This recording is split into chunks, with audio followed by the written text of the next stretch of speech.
Oke, kita mulai ya acara pada siang Dulu, hari ini. Oke, Ya, silakan Marcel. silakan. Halo, selamat siang dan selamat datang dalam webinar kolaborasi Storlogy dan Highstar dengan tema rahasia banjir orderan dengan digital content marketing. Gimana nih kabar teman-teman semua? Oke, aku harap teman-teman semua dalam keadaan baik dan sehat ya. Sebelumnya perkenalkan, nama saya Michelle selaku moderator pada webinar kali ini. Terima kasih atas waktunya di tengah kesibukan teman-teman semua buat hadir dan belajar bareng di acara webinar pada siang hari ini. Saat ini kita sudah kedatangan 3 pembicara yang luar biasa nih teman-teman. Ada Bapak Kelvin dari Storlogy. Halo, selamat siang Pak Kelvin. Halo, siang-siang semua. Ya, lalu ada Bapak Rifani dari Hera. Halo, selamat siang Pak Rifani. Halo teman-teman. Oke, dan juga ada guest speaker kita yang luar biasa, Kevin Christabel. Halo, selamat siang Kevin. Halo semua.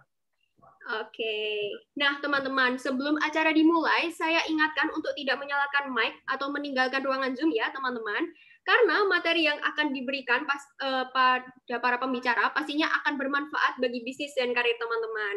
Dan apabila teman-teman ada pertanyaan, silakan langsung ketik di kolom chat ya.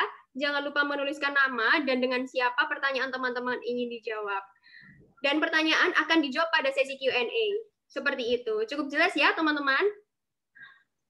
Oke, untuk mempersingkat waktu, kita langsung saja. Saya akan membacakan profil singkat dari pembicara pertama kita. Beliau memiliki pengalaman lebih dari 10 tahun berbisnis di bidang digital marketing, IT consultant, maupun pengembangan software. Melalui bisnis yang ia jalankan, beliau sudah membantu puluhan ribu pebisnis dari berbagai industri, mulai dari sektor UKM hingga perusahaan multinasional untuk dapat lebih berkembang. Selain itu, beliau juga masih aktif menjadi salah satu fasilitator di Fakultas Entrepreneurship Universitas Ciputra. Kepada Pak Kelvin, waktu dan layar kami persilahkan. Oke, thank you Michelle untuk perkenalannya. Sebentar, saya coba share screen.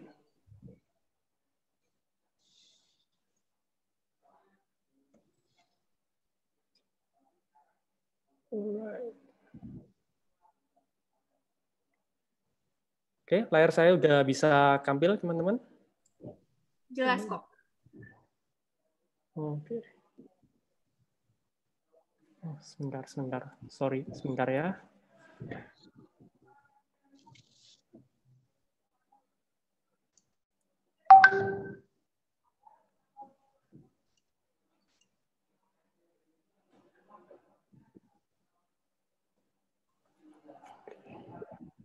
Oke.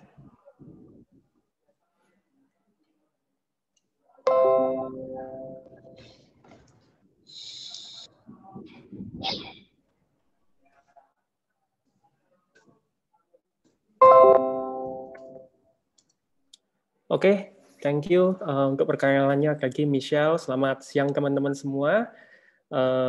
Perkenalkan, saya Kelvin dari Storlogy, teman-teman.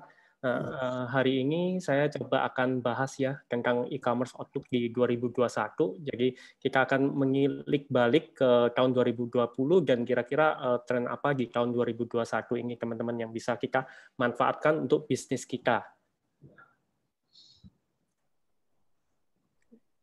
Oke, 2020 tahun yang mengangkang ya teman-teman. Kita semua pasti setuju bahwa 2020 ini tahun yang mengangkang, ada pandemi yang sangat yang global, COVID-19, semua tiba-tiba mengalami perubahan baik dari sisi kehidupan kita, dari sisi bisnis juga mengalami perubahan yang sangat signifikan teman-teman. Banyak yang mengalami kendala, mengalami krisis, bahkan krisis ini global ya sifatnya, di seluruh dunia mengalami hal yang sama, mengalami krisis. Cuman kalau misalnya kita lihat teman-teman, krisis teman-teman di dalam bahasa China itu Weiqi. Jadi Wei itu akhirnya danger atau bahaya, dan Qi-nya adalah opportunity atau kesempatan. Jadi dari sini kita bisa belajar teman-teman bahwa krisis itu tidak sepenuhnya hanya buruknya saja teman-teman, tapi sebenarnya kalau kita lihat balik itu sebenarnya ada kesempatan teman-teman, ada opportunity. Kalau kita bisa memanfaatkannya dengan baik, kita bisa menemukan opportunity.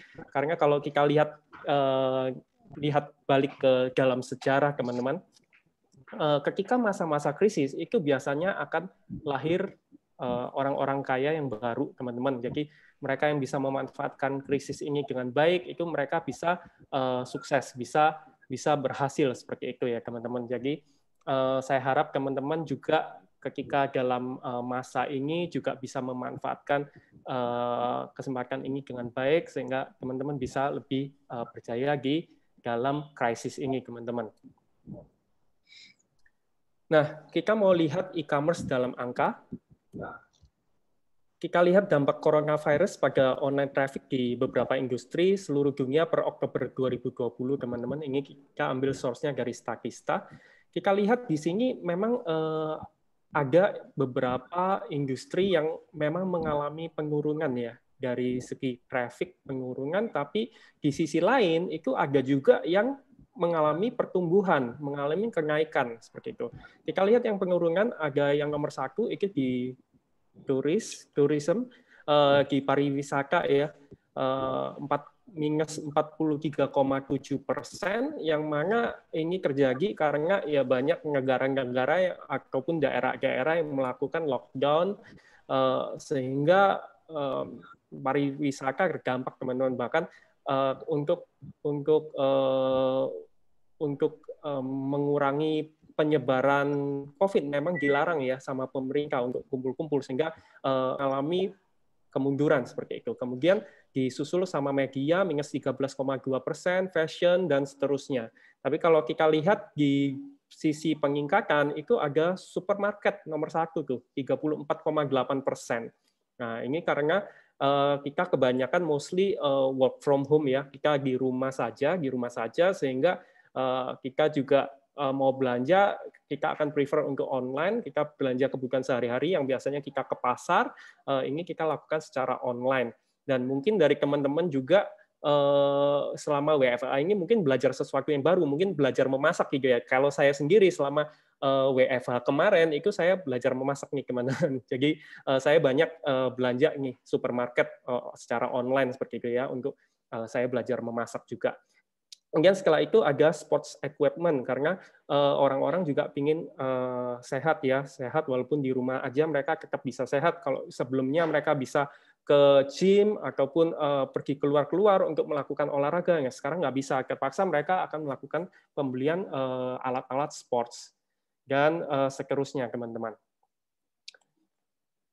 Nah, kemudian kita lihat, teman-teman, ini adalah forecast. Jadi forecast untuk pertumbuhan penjualan e-commerce retail, teman-teman. Dan kita lihat secara global itu 8,1%, dan Indonesia ini ternyata secara forecast itu 3 terbesar, teman-teman. Di seluruh dunia ini 3 terbesar, yaitu 15,4%. 15,4% pertumbuhan dari tahun 2020 dan 2024 diramalkan ya, teman-teman.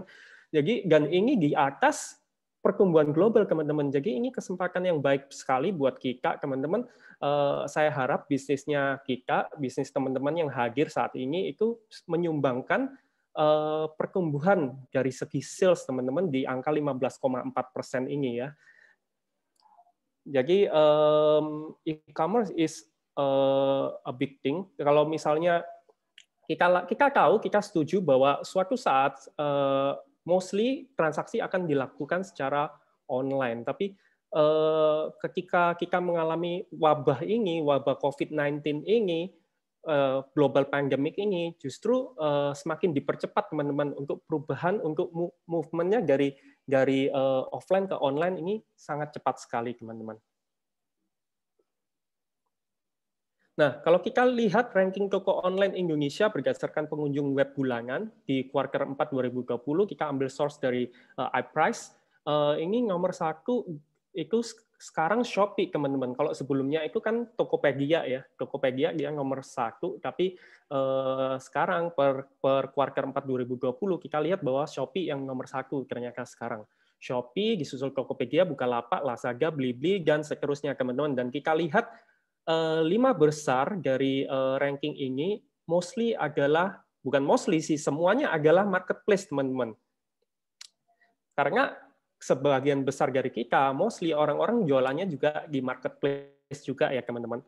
But kita setuju bahwa jualan marketplace it's a good thing gitu ya, it's a good thing. Tapi ternyata teman-teman ada tantangan untuk berjualan di marketplace. Jadi nggak selalu enak-enak doang berjualan di marketplace, tapi ada tantangannya teman-teman. Jadi tantangan yang pertama ketika kita berjualan di marketplace itu kompetisinya tinggi dan perang harga seperti itu. Karena ketika kita ngomong marketplace itu semua orang bisa masuk ke marketplace, mereka bisa jualan barang yang sama dan harganya bervariasi, dan typical customer di marketplace itu mereka akan cari solution, mereka bukan cari brand teman-teman, mereka cari solution, cari produknya yang mereka butuhkan, dan biasanya mereka akan sort by price, mereka sort berdasarkan harga yang terendah. Mungkin dari teman-teman sendiri juga melakukan hal seperti itu juga ya mungkin ya, atau mungkin teman-teman bisa tanya deh ke teman-teman atau keluarganya dari teman-teman di sini, coba dicek kira-kira kalian kalau misalnya beli di marketplace itu biasanya yang gimana sih cara kalian belanjanya, apakah memang di sort by price atau enggak. Saya yakin bahwa mostly akan jawab ya di sort by price gitu ya, sehingga kompetisinya tinggi dan ada perang harga di situ. Karena ada kompetisi tinggi, perang harga, jadi sulit juga untuk melakukan branding teman-teman, karena yang alasan tadi saya ngomong, orang-orang nggak ingat gitu kan, ketika mereka melakukan pembelanjaan di marketplace, mostly mereka nggak akan ingat, mereka beli di Tokopedia itu mereka nggak ingat, mereka taunya belanjanya di marketplace, mereka belanja di Tokopedia, mereka belanja di Shopee, tapi mereka nggak ingat nama tokonya apa gitu. Dan yang ketiga, tantangannya untuk berjualan di marketplace itu tidak punya akses database pelanggan, teman-teman.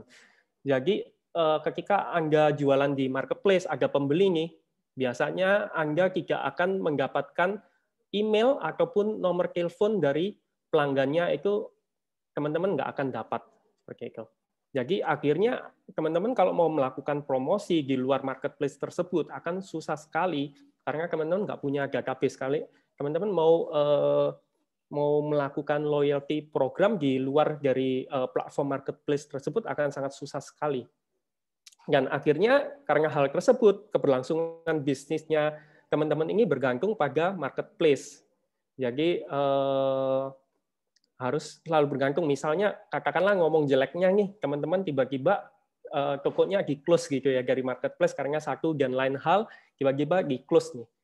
Ya udah, bisnis buyar teman-teman, karena teman-teman nggak punya database pelanggannya, teman-teman nggak bisa melakukan branding juga di marketplace tersebut, dan kebijakan bergantung dari sisi marketplace-nya itu sendiri. Nah, kalau sudah begini, solusinya gimana nih? Solusinya untuk menghadapi tantangan di marketplace ini, solusinya adalah teman-teman buat toko online teman-temannya sendiri gitu. Jadi toko online menggunakan domainnya teman-teman sendiri, yang mana dimiliki oleh teman-teman sendiri gitu ya. Nah, keuntungannya punya toko online sendiri apa? Yang pertama, tentunya tidak ada perang harga di toko sendiri. Kedua, branding juga bisa lebih kuat karena menggunakan domain pakai nama tokonya teman-teman sendiri. Ketiga, bisa dapat database pelanggan. Ketika orang berbelanja di toko online-nya teman-teman, mereka teman-teman bisa nge-grab itu email, nomor teleponnya mereka, alamatnya mereka, dan ini data ini sangat powerful sekali teman-teman. Ini datanya bisa teman-teman pakai untuk melakukan promosi lagi. Misal contoh, teman-teman bisa memanfaatkan Facebook Ads, Instagram Ads, atau Google Ads.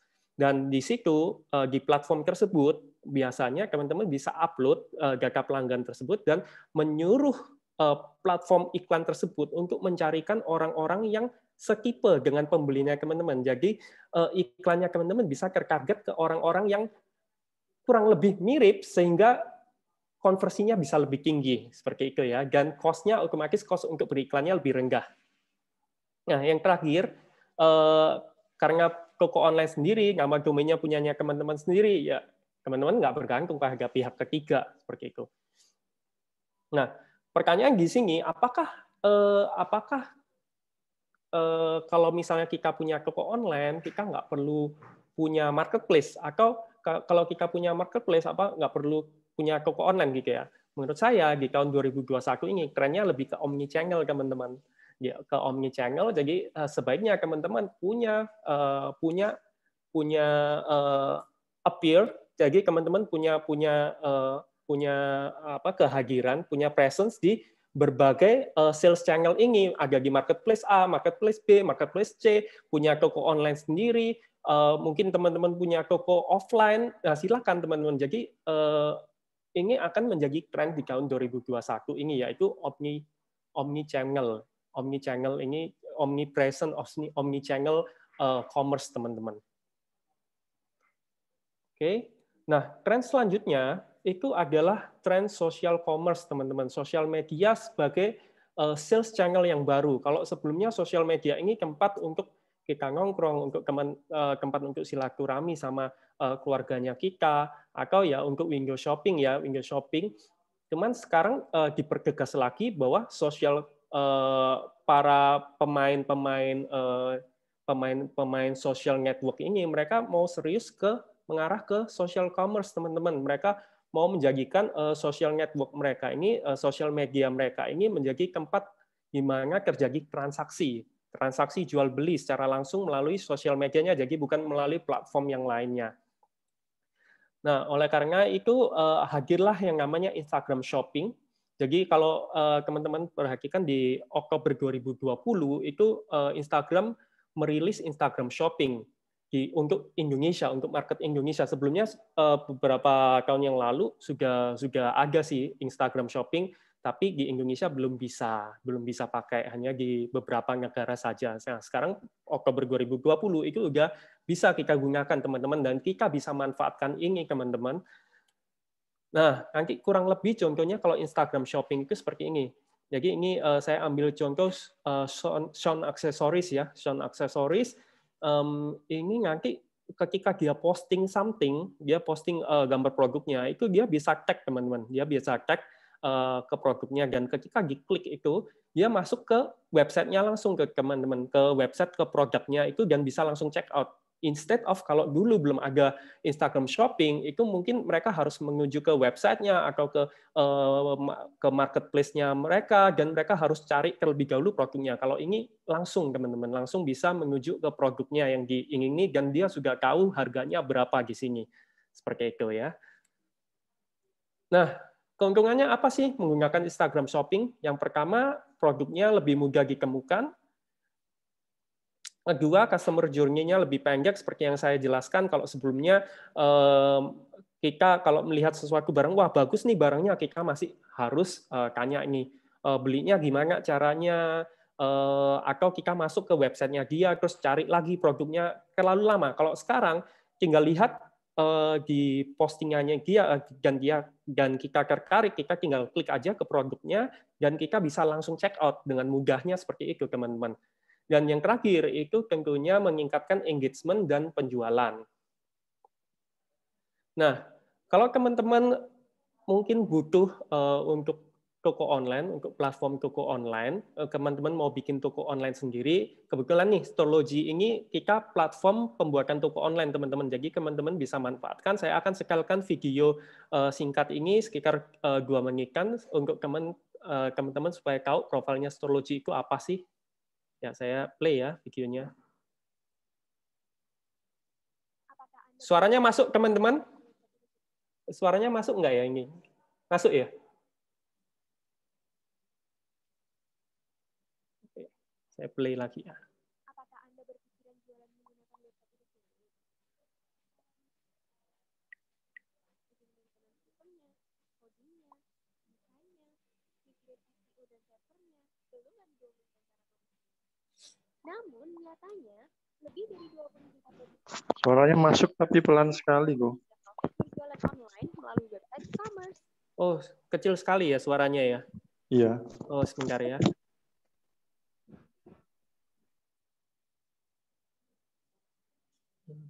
Coba saya setel dari tempat saya lain. Sorry ya. Oke.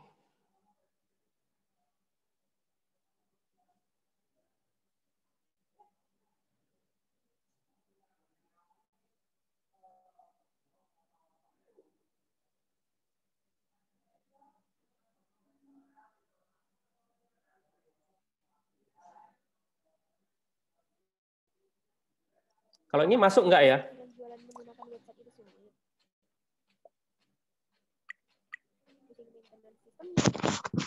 Masuk tapi masih pelan. Masih pelan ya. Tempat saya masih pelan. Mungkin teman-teman lain ada yang jelas. Masuk cuma patah-patah memang. Oh, oke. Ini mesti saya klik ya, share sound-nya ya. Belum saya klik. Oke, sorry.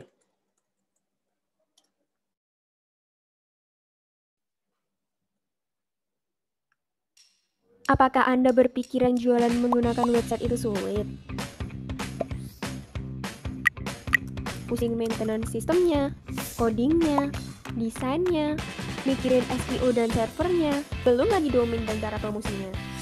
Namun, nyatanya, lebih dari 20 juta pebisnis di Indonesia sudah merasakan manisnya profit berjualan online melalui website e-commerce.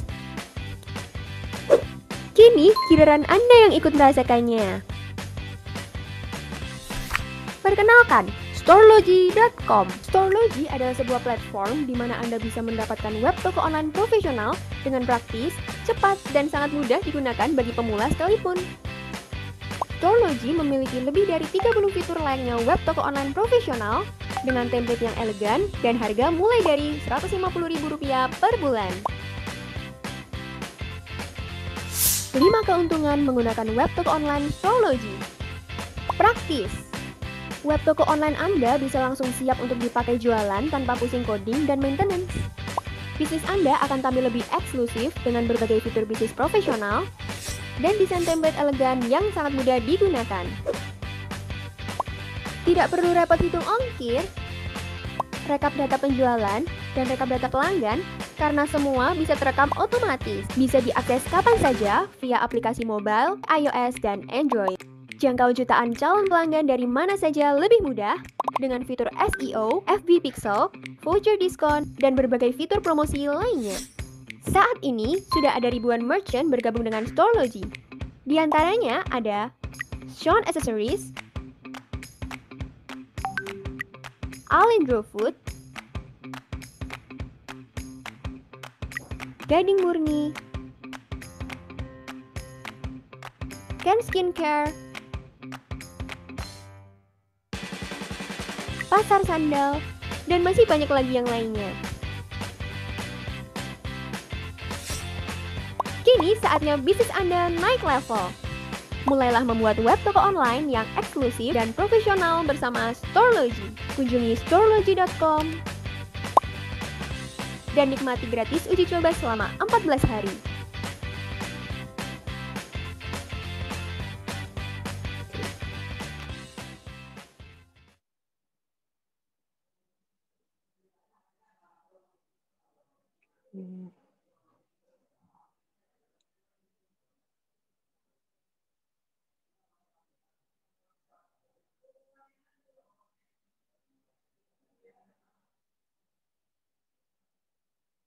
Nah, teman-teman, kalau misalnya tertarik tadi terkait Storlogy-nya tadi, teman-teman, kita kebetulan di bulan Februari ini, teman-teman, kita ada suatu program untuk bantu UMKM yang ada di Indonesia.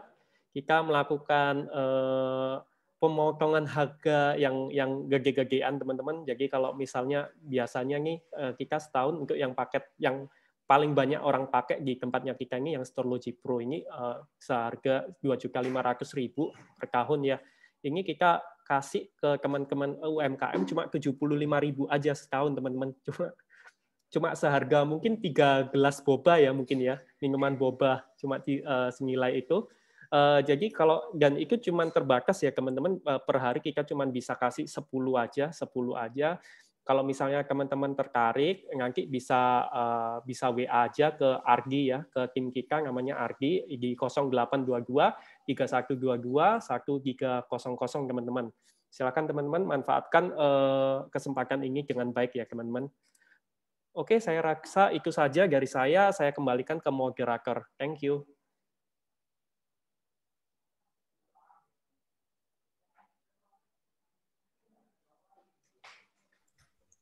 Oke, menarik sekali ya materi dari Pak Kelvin tadi.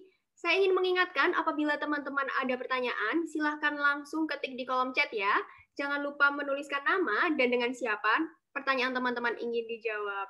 Pertanyaan akan dijawab pada sesi Q&A ya teman-teman. Oke, kita langsung ke pembicara yang kedua.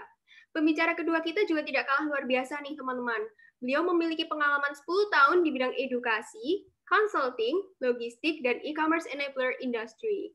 Beliau juga seorang expertise di bidang marketing, sales, dan business planning, serta telah menyelesaikan studi master degree di PPM School of Management. Terakhir, beliau juga pernah bekerja di beberapa perusahaan besar yang diantaranya adalah JNE dan e-commerce. Kepada Bapak Rifani, waktu dan layar kami persilahkan. Thank you, Mbak. Oke. Mbak. Application Windows.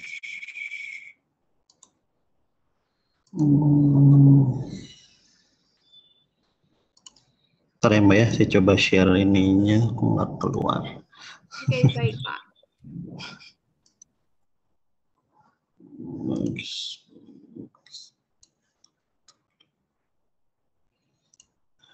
Screen aja lah.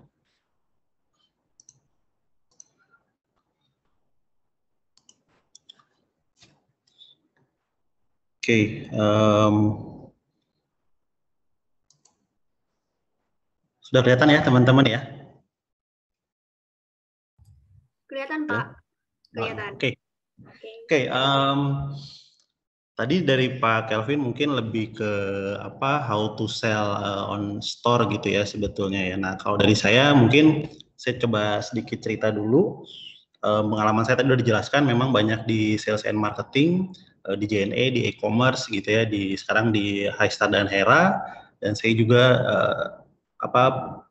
part-time lecturer lah sebetulnya di PPM School of Management dan majornya memang marketing. Nah di sini saya akan sedikit kasih gambaran kira-kira sesuai dengan topik kita hari ini yang namanya content marketing gitu ya. Content marketing itu apa sih? Gitu ya, kenapa kita harus melakukan si content marketing ini gitu ya, apa susah apa enggak gitu ya, apa connect relevansinya dengan bisnis yang teman-teman sedang jalanin itu apa gitu ya, dan lain-lain ya, mungkin sekitar 10-15 menit aja. Oke. Nah, content marketing, apa itu content marketing? Jadi sebetulnya content marketing itu sama aja ya dengan marketing yang konvensional gitu ya, tapi ini memang audiensnya lebih ke arah yang online gitu ya, lebih ke arah di online, dan biasanya dilakukan untuk mencapai beberapa tujuan lah, salah satunya attract attention gitu ya, cari leads gitu ya, expand dari customer base-nya sendiri, generate sales dan lain-lain. Jadi yang namanya content marketing ini sebetulnya secara theoretical tidak jauh berbeda dengan marketing yang ada di offline gitu ya. Cuman ini memang audiensnya lebih ke online. Nah, kenapa sih kita bicara digital content marketing ya, digital marketing atau content marketing gitu ya? Ada beberapa penyebab gitu ya. Yang pertama adalah beda sekarang, beda dulu gitu ya. Teman-teman kalau dulu masih ingat ya di TV cuman ada beberapa channel gitu ya. Internet pun harus di komputer gitu ya. Tapi sekarang mungkin teman-teman yang punya HP gitu ya, berapa lama sih betah jauh dari HP-nya gitu ya.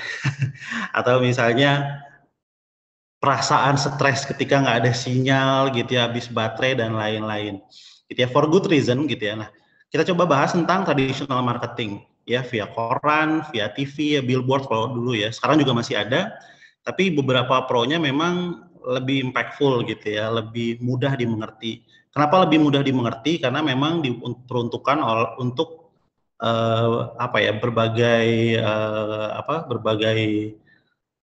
berbagai lapis masyarakat gitu ya, istilahnya ya, menengah ke bawah, menengah ke atas gitu ya. Jadi biasanya message-nya itu dibuat sesederhana mungkin supaya mudah dipahami, permanen ya. Permanen artinya apa? Permanen artinya ya ketika udah dikeluarkan ya udah gitu ya, selesai gitu ya.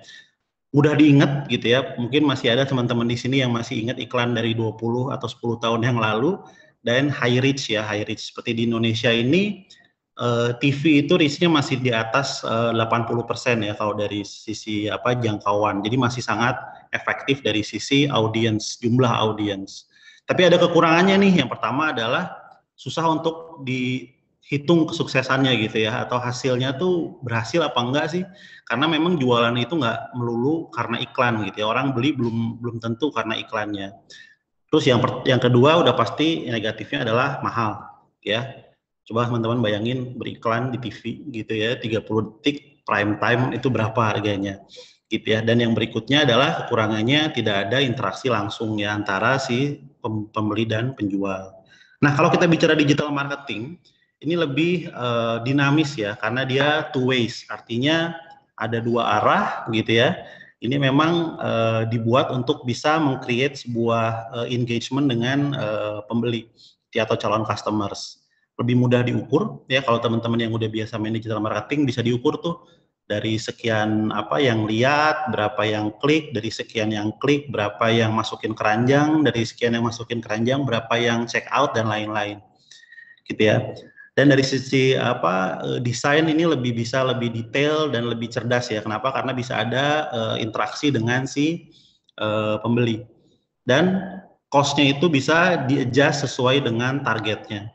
Ya, kalau teman-teman udah main Instagram Ads atau main Facebook Ads sudah bisa kelihatan tuh marketnya mau yang mana, mau di Jakarta, bahkan bisa sampai ke 5 km dari tempat kita sekarang berada, itu sampai sedetail itu bisa gitu ya. Dan cost-nya bisa di-adjust, bisa dari 20.000 sampai berapapun yang teman-teman mampu gitu ya. Cuman ada negatifnya juga, lebih ke ganggu ya biasanya ya, kena pop up gitu kan, ganggu biasanya ya. Terus less permanen, artinya apa? Artinya yang works sekarang belum tentu works tahun depan gitu ya. Contohnya di Facebook gitu ya. Facebook itu tahun 2016 teman-teman masih bisa mengandalkan yang namanya organic growth gitu ya. Kalau sekarang hampir sangat susah gitu ya. Artinya harus bayar gitu ya untuk dapat attention dari user gitu ya, dan selalu berubah gitu ya kalau kita bicara tentang digital marketing. Nah, kenapa sekarang gitu ya? Kenapa sekarang teman-teman harus lebih aware dengan digital marketing atau content marketing gitu ya? Karena memang trennya ke sana gitu ya, trennya ke sana. Kalau bisa lihat di sini adalah dari 268.000 juta penduduk Indonesia, itu mobile subscription-nya ada 355 juta. Artinya satu orang bisa bisa pakai 2 provider. Bayangin ya, satu orang bisa pakai 2 provider. Artinya benar-benar yang namanya digital itu udah jadi bagian dari hidup sehari-hari orang Indonesia. Gitu ya, tadi ya seperti saya sudah sampaikan ya, berapa lama sih teman-teman kuat nggak pegang HP gitu ya. Coba dites gitu ya, sehari nggak pegang HP pasti pusing gitu kan ya. Nah, kurang lebih seperti itu.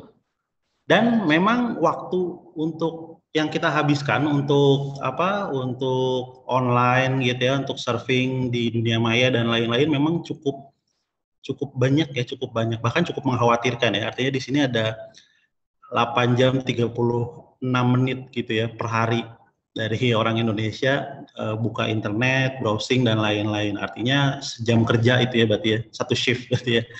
Artinya apa? Artinya kalau teman-teman mau jualan, terutama target teman-teman millennials gitu ya, atau remaja 15 tahun, 20 tahun, 25 tahun, 30 tahun, bahkan 40 tahun, most likely mereka ada di platform digital atau online gitu. Jadi memang mereka lebih banyak di situ. Dan saya tanya lagi teman-teman, berapa banyak yang masih suka nonton TV lokal gitu ya, TV lokal apalagi sampai 2 jam 3 jam sehari gitu ya, pasti biasanya nonton Korea gitu ya nonton anime, Netflix, View dan lain-lain gitu.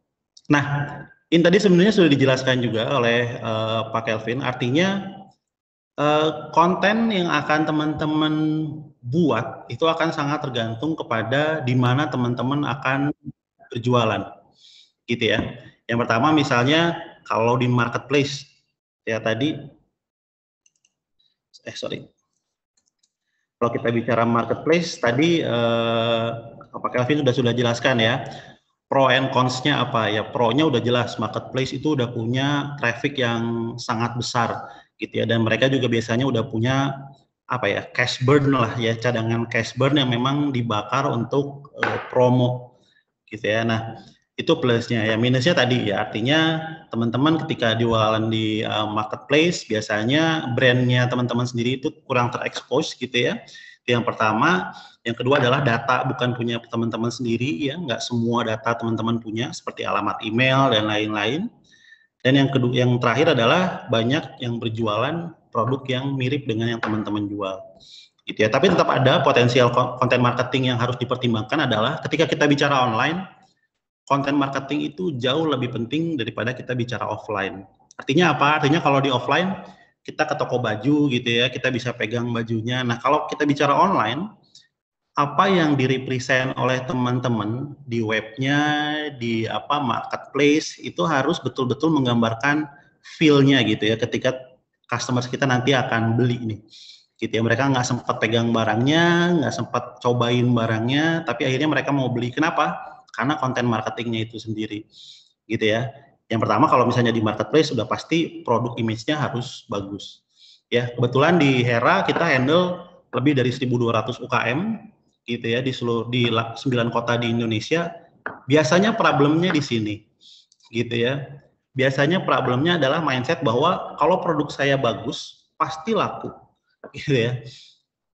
Mungkin betul gitu ya, tapi ketika Anda exposure-nya masih belum gitu ya di pasar, di marketplace dan lain-lain, konten itu akan sangat membantu. Ya, penempatan fotonya gitu ya, komposisinya atau bahkan labelnya itu sangat bantu.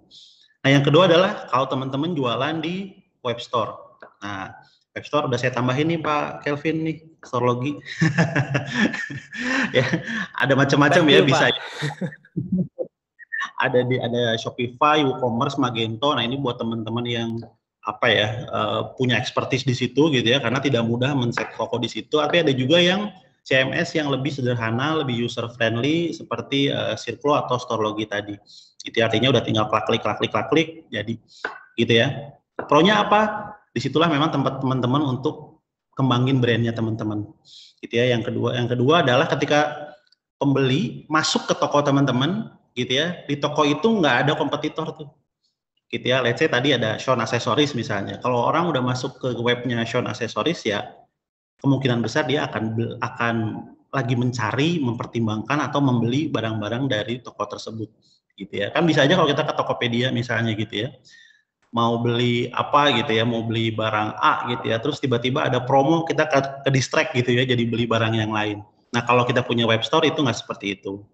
Terus yang ketiga, digital marketing effort-nya ini bisa directed ya, bisa langsung direct ke toko Anda ya atau tokonya teman-teman. Gitu ya. Terus yang berikutnya adalah full control dari sisi konten dan customer data, itu yang paling penting.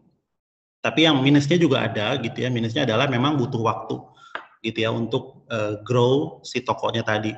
Terutama misalnya dengan adanya dengan brand recognition-nya gitu ya, orang-orang belum tahu gitu ya. Jadi kalau misalnya saya punya web store, berarti saya nggak usah di sosial media. Oh, nggak gitu ya. Jadi sosial media bisa membantu, gitu ya. Tapi web store itu adalah endpoint-nya, gitu ya. Tapi setup cost-nya juga bisa mahal ya, terutama apalagi kalau teman-teman pakai semacam Shopify, WooCommerce atau Magento, gitu ya. Potensial konten marketingnya di sini apa aja? Bisa pakai email marketing, ya. Tentunya produk image yang bagus. Bisa SEO, SEM, gitu ya. Blog post, gitu ya. Bisa juga web Anda ada blog post-nya, gitu ya, yang bahas berita-berita fashion terkini gitu ya, perkembangan terbaru dan lain-lain.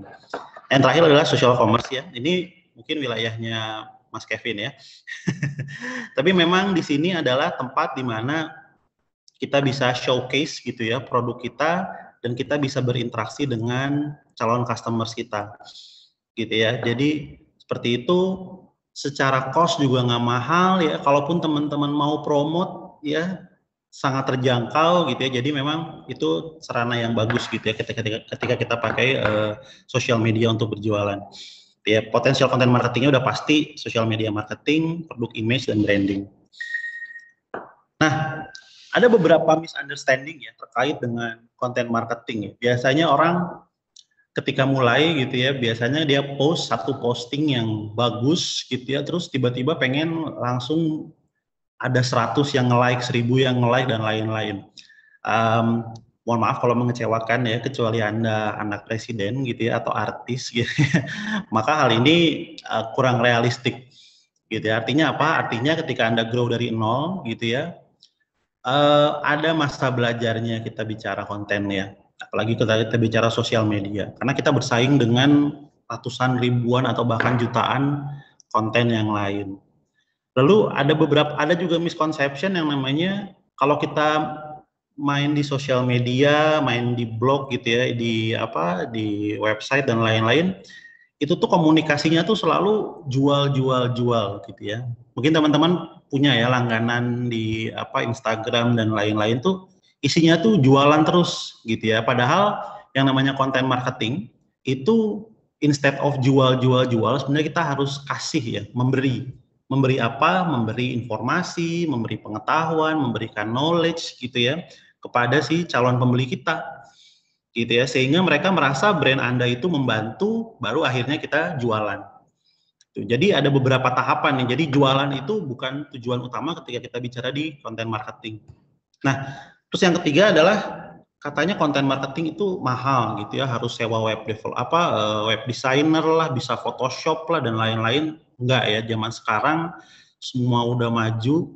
Ya, artinya mungkin teman-teman udah yang familiar sama Canva misalnya gitu ya, atau Pixabay atau GV gitu ya, itu betul-betul hal-hal yang memudahkan kita dalam membuat konten gitu ya. Ataupun kalau misalnya teman-teman mau promote kontennya gitu ya di Instagram, itu sekarang sangat terjangkau sih ya kalau menurut saya. Artinya bisa di set gitu ya, bahkan bisa sampai 20.000 satu hari.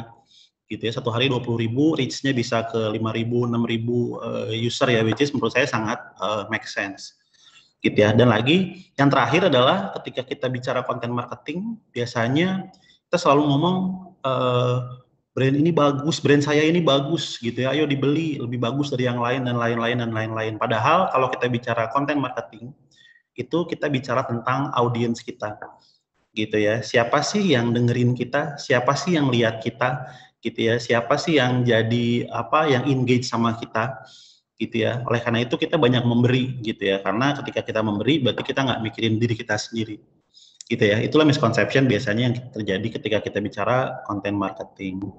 Nah, kalau terkait tadi kan katanya sama aja sebetulnya dengan offline. Betul gitu ya, jadi ada tahapan awareness, ada tahapan interest, ada tahapan desire, dan ada tahapan action gitu ya. Awareness itu saat orang tahu gitu ya brand kita itu apa. Biasanya konten yang di sini tuh lebih ke arah informasi ya, pengetahuan, knowledge gitu ya. Mas Kevin mungkin lebih tahu ya kalau di TikTok ya. Misalnya tentang 7 cara untuk cepat kaya lah gitu ya. Harusnya kalau misalnya pilih masker tuh yang seperti apa gitu ya, ternyata tuh datanya tuh gimana. Jadi lebih ke awareness gitu ya, kita kasih hal-hal yang sifatnya educational, knowledge gitu ya. Nah, lalu ada tahapan interest nih biasanya orang sudah mulai tertarik gitu ya. Biasanya di sini kita mulai jualan dikit aja tapi ya, dikit aja gitu ya, udah mulai jualan nih gitu ya. Kira-kira kalau misalnya pakai misalnya gini ya, make up yang organik tuh apa sih keuntungannya gitu kan?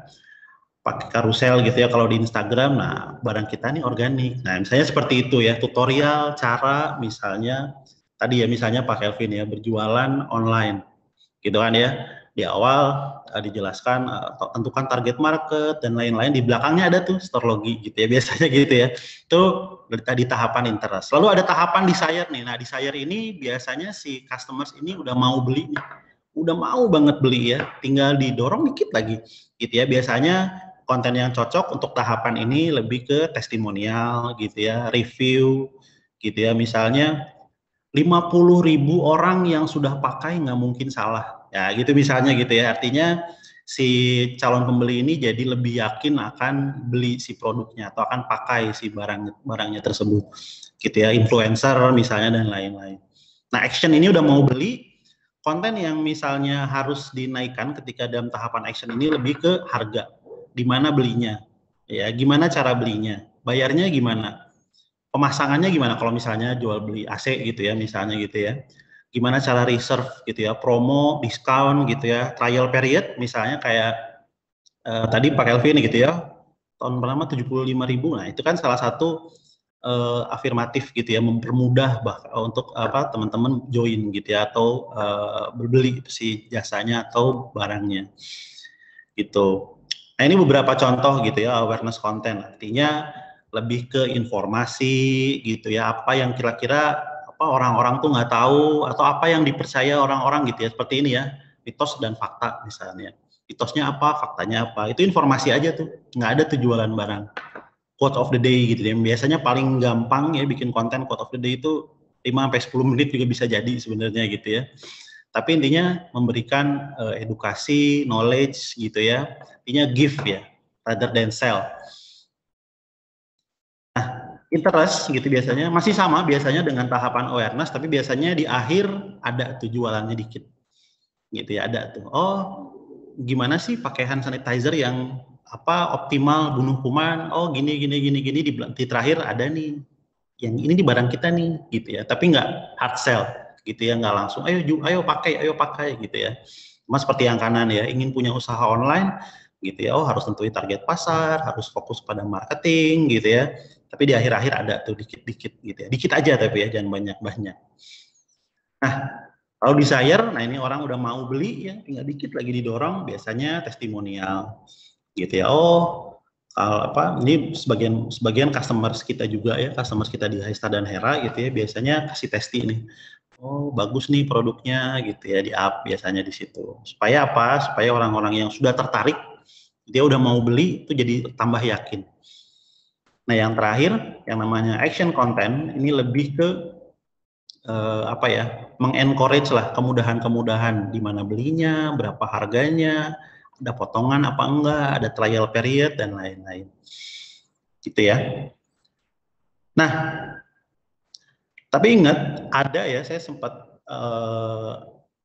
konsultasi juga, ada yang namanya brand gitu ya, dia tuh pokoknya aturannya sehari 5 kali posting aja gitu ya.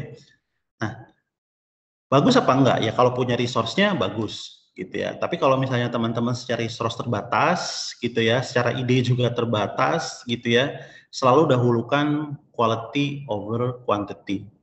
Kenapa? Karena lihat ya kompetisi Anda ya di kiri ya, di sebelah kiri gambar ini ya, dalam 1 menit itu ada 347.000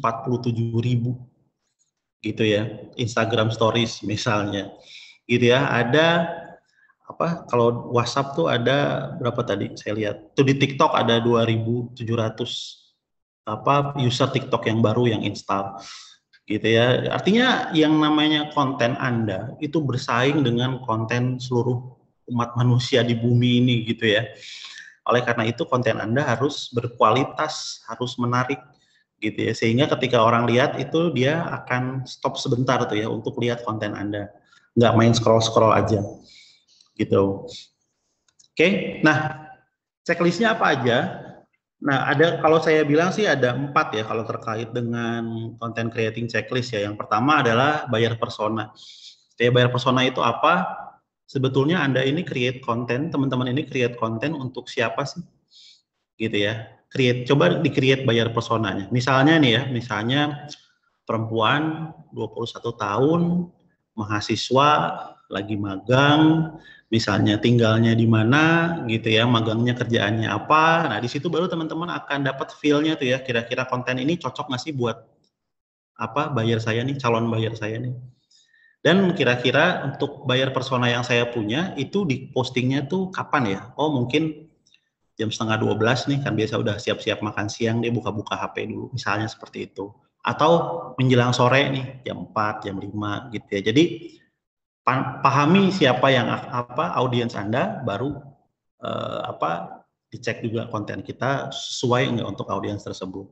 Nah, yang berikutnya adalah fokus untuk satu tujuan gitu ya. Artinya si konten yang Anda buat ini untuk apa sih?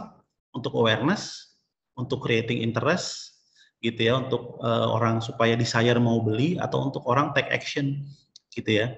Kalau teman-teman lihat sekarang itu yang namanya CMS ya, artinya sama seperti Storlogy gitu ya, Circlo dan lain-lain, itu bentuknya udah sangat bagus, sehingga ketika orang masuk ke web itu dia langsung nggak rame gitu ya, si webnya itu nggak rame. Artinya fokusnya ke satu tujuan. Biasanya yang paling atas tuh bagian promo misalnya ya, terus di bawahnya ada kategori dan lain-lain. Ya, fokus ke situ. Yang ketiga copywriting ya, proofread jangan lupa ya, baca berulang-ulang. Karena kenapa? Karena kesalahan penulisan, typo itu menggambarkan Anda tidak teliti ya, atau tidak serius sebetulnya gitu ya dalam membuat si konten tersebut. Terus yang terakhir adalah credibility. Nah ini yang biasanya lupa ya. Kalau kita bikin blog post, kita bikin konten di Instagram dan lain-lain, pakai quote gitu ya, pakai definisi. Nah itu harus dicek kredibilitas dari source-nya itu betul atau tidak gitu ya. Siapa yang menyampaikan hal tersebut gitu ya. Kalau perlu ditampilkan di situ. Itu untuk kredibilitas dari kontennya teman-teman. Nah, ini salah satu contoh ya. Ini juga biasanya sekarang semua CMS atau website builder biasanya udah pakai bentuk yang seperti ini. Artinya yang paling atas itu biasanya promo ya, yang sebelah kiri ini biasanya untuk promo atau apa yang mau di-push oleh si website tersebut untuk dijual. Lalu yang berikutnya adalah kategori biasanya. Kategori pengkategorian gitu ya barang-barangnya. Misalnya ini di tokonya Adidas gitu ya. Kalau sport ya ada tempatnya. Kalau untuk laki-laki ada tempatnya, sama dengan image-nya juga. Gitu ya. Jadi semuanya jelas, tidak ambigu, gitu ya. Kalau dari saya sih mungkin itu ya. Jadi artinya teman-teman gini, intinya adalah buat konten itu tidak susah ya. Artinya buat konten itu tidak susah, tapi memang perlu waktu untuk jadi jago ya untuk buat konten. Gitu. Nah, di situ teman-teman ya mumpung lagi masa pandemi ini nggak ada salahnya belajar gitu ya buat konten, di post di Instagram. Ya kelebihannya zaman sekarang itu adalah kalau misalnya yang hari ini belum terlalu bagus ya, besok kita buat yang lebih bagus. Gitu ya. Kalau dulu nggak bisa tuh. Ya bikin iklan hari ini udah jelek ya udah kayak gitu aja. Nah, kalau di online sosial media itu bisa seperti itu. Oke, itu aja dari saya, Mbak Michelle. Terima kasih teman-teman atas perhatiannya.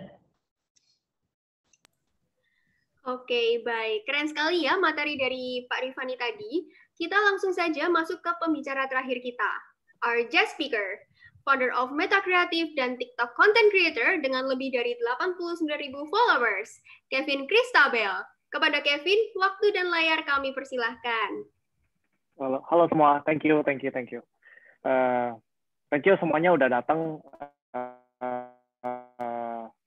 untuk ikut dalam webinar ini. Thank you udah luangin waktunya. Mungkin besok kan kita libur, tapi pada bisa ngeluangin waktunya. Oke. Mungkin langsung aja aku share screen ya. Ya. Kalau tadi kita kan udah panggilnya jangan Pak ya, terlalu gapnya jauh banget. Panggilnya kita bro aja, bro. Bro Rifani tadi udah ceritakan tadi tentang konten marketing, udah banyak banget tuh. Wah, itu udah lengkap banget sebenarnya itu yang disampaikan itu sebenarnya udah lengkap banget. Gitu. Tapi broadnya ruang lingkupnya udah besar banget tuh. Nah mungkin aku akan share dari segi sosial media karena memang di Meta sendiri pun kita juga fokusnya di sosial media, khususnya di Instagram dan untuk saat ini mungkin kita fokusnya di Instagram. Oke, kita langsung aja. Oke, mungkin buat teman-teman mungkin belum ada yang belum kenal sama aku ya gitu. Nah, jadi ya hari ini aku mau kenalan dulu sama teman-teman semua. Mungkin kan karena nggak kenal maka tersayang, katanya kata pepatah gitu kan. Jadi aku akan perkenalkan diri dulu. Nama aku Kevin Christabel. Saat ini aku ada pengalaman, mungkin nggak sepanjang Bro Rifani sama Bro Kelvin. Saya cuma 4 tahun. Saya cuma 4 tahun di dunia marketing dan branding, nggak sampai 10 tahun. Wah, itu udah expert banget tuh. Nah, saya sendiri sekarang sebagai owner dan managing director of Meta Creative. Meta Creative itu apa sih? Nanti akan aku jelasin. Ini ada email dan juga IG saya. Kalau misalnya mau nanya-nanya lebih lanjut, habis ini bisa DM atau bisa email. Oke? Meta sendiri kita itu adalah social media agency. Kita bergerak visinya adalah untuk membangun brand yang impactful. Karena kita percaya di Meta itu brand yang punya dampak ke target marketnya, ke pasarnya, itu dia akan jadi brand yang besar. Gitu. Karena brand yang biasa aja, itu brand yang nggak ada impact-nya. Sebenarnya ya kan, kita bikin brand buat apa sih gitu sebenarnya. Brand itu diciptakan untuk membantu hidup orang lain, untuk memberikan dampak pada hidup orang lain, membantu orang lain, ya entah itu permasalahannya atau misalnya menjawab impian-impian dari target marketnya mereka. Nah, untuk itulah kita Meta kita bikin untuk itu, untuk membantu mereka dari segi sosial media di digital ini, di era digital ini. Oke. Nah, ini adalah brand-brand yang udah kita bantu. Kita bantu mulai dari small business sampai corporate. Ada sekolah Yamaha, ada Forme juga. Forme ini adalah furniture, luxury furniture. Terus juga kita ada bakery juga, ada resto, ada beauty clinic juga, macam-macam industrinya. Ada apa ini sekolah masak, dan juga 14 ini adalah brand parfum. Oke. Nah, sebelum aku cerita tentang content marketing, kita tadi udah dari sini dikit sama Rifani tentang e-commerce growth, ya kan? Nah, aku ada data satu lagi untuk e-commerce growth ini. Ternyata hampir semua di tahun 2019 dan 2019 itu hampir semua industrinya itu naik. Banyak yang masuk ke e-commerce. Hampir semua industri itu masuk. Nah, itu kan Januari 2019 ya. Sekarang bagaimana dengan era pandemi dan setelah pandemi ini sih sebenarnya.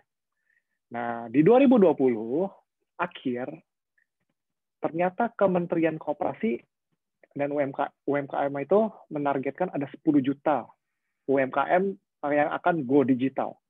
Jadi bayangin ada 10 juta UMKM yang akan masuk di digital. Oke, itu berarti punya website, punya sosial media, di e-commerce dan lain-lainnya. Itu akhir 2020. Nggak tahu tuh kemarin kesampaian apa enggak tuh akhir 2020 tuh.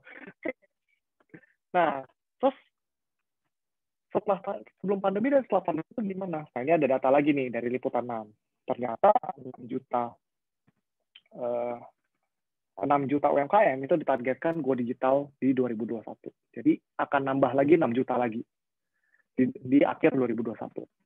Nah, sebelum adanya COVID pandemi 19, ya kan, COVID-19 itu ada sekitar 88 juta pelaku UMKM nih yang udah go digital. Sebelum COVID-19 ada 8 juta. Lalu di 2020 kemarin, coba sekarang teman-temannya yang tetangganya, teman dekatnya, tiba-tiba jualan online, tiba-tiba bikin masak di rumah, terus dijualin gitu. Ya beli dong. Nah, itu nambah 3,7 juta ternyata. Jadi pertambahannya berapa tuh? Hampir mau setengahnya. Tambahnya 50% loh ke digital itu. Dan ditargetkan akan bisa tercapai 6 juta pelaku di 2021. Dan di tahun 2023 akan ditargetkan 30 juta UMKM udah masuk ke ranah digital. 30 juta. Oke? Nah, sekarang pertanyaannya, kalau semua orang masuk ke digital, semua orang kan pasti bikin konten dong. Betul? Entah itu kontennya jualan doang, kontennya ini, itu, segala macam. Gitu. Pertanyaan sekarang, gimana caranya konten kita bisa saingan nih sama mereka? Karena pasti semuanya itu konten tuh banyak banget. Yang tadi udah ada datanya tuh TikTok aja 2.700 user, ya kan? Instagram 1 menit 370-an. Gimana caranya sekarang?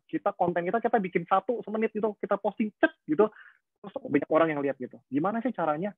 Karena marketnya udah terlalu crowded, udah terlalu berisik banget gitu. Kita konsumsi konten, kita punya waktu 24 jam, kita mau konsumsi semua konten yang kita suka pun juga nggak cukup waktunya, betul? Kita mau pegang HP seharian nggak ngapa-ngapain pun nggak akan cukup kontennya. Bagaimana orang semakin lama attention-nya makin dikit, dan orang makin memilih konten apa yang akan mereka consume sendirinya. Gitu. Nah, itu yang harus kita concern di sini. Oke, nah semua orang setuju. Ketika kita masuk ke sosial media, terutama di sosial media, content is a king. Coba teman-teman sekarang kita bayangin influencer-influencer kayak Atal Halilintar, kayak Agung Hapsah, kayak Arif Muhammad, kayak siapa? Titantira. Mereka semua tuh punya bisnis sekarang. Betul? Kenapa semua influencer tuh bisa naik, bisa punya tribe, bisa punya pengikut yang benar-benar radikal sama mereka? Kenapa sih? Gitu. Sebenarnya konten marketing di sosial media itu kita kiblatnya ada dari influencer sebenarnya. Jauh sebelum Instagram booming, ya kan, tahun 2008, tahun 2011 gitu. Pertama-tama kan masuk para influencer dulu. Mana ada orang jualan di situ dulu? Belum ada orang jualan di situ mungkin. Sedikit, mungkin baru sedikit aja gitu. Belum terlalu kelihatan. Tapi influencer pada masuk gitu. Mereka punya pengikut yang banyak, mereka bisa menciptakan fans club mereka sendiri. Nah, untuk kenapa sih kan bisa mereka kayak gitu? Karena konten. Karena konten. Orang tuh mau follow seorang pasti awalnya karena konten. Konten dulu gitu. Nah, karena maka dari itu di sosial media kita pasti akan kenal dengan istilah konten is a king. Atau konten adalah rajanya. Karena apapun yang kita bikin semuanya balik ke konten. Oke. Untuk bikin konten sebenarnya tuh kita cukup ini aja sih, cukup memperhatikan ini sebenarnya. Kita bikin konten tuh harusnya gimana sih? Nah, harusnya adalah irisan dari keduanya. Yang pertama adalah what you want to say, yang kedua adalah what they like. Jadi apa sih kita sebagai brand? Teman-teman di sini kan semuanya kita mau jualan ya, kita mau jualan online gitu. Nah, apa sih yang kita mau sampaikan sebagai brand? Apa sih value kita? Dan apa sih yang audiens kita suka?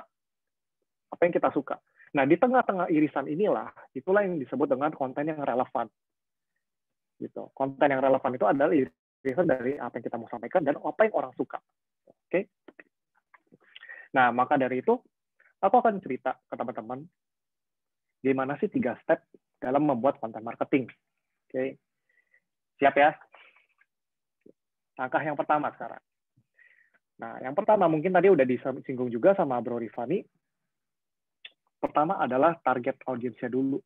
Nah, teman-teman bikin konten kan pasti mau tahu dong ngobrol sama siapa. Teman-teman mau cari temen nih, cari teman gitu. Kita mau cari teman di dating apps gitu kan misalnya, atau cari pacar di dating apps. Teman-teman pasti harus tahu dong kriteria seperti apa yang teman-teman mau cari. Oh, good looking, cakep, terus orangnya tinggalnya di Jakarta, ya kan? Terus habis itu ceweknya harus wanita karir misalnya, gitu kan? Nah, itu kan kalau dating apps biasanya begitu ya. Nah, sama teman-teman. Kita bikin konten ini bikin buat siapa sih gitu?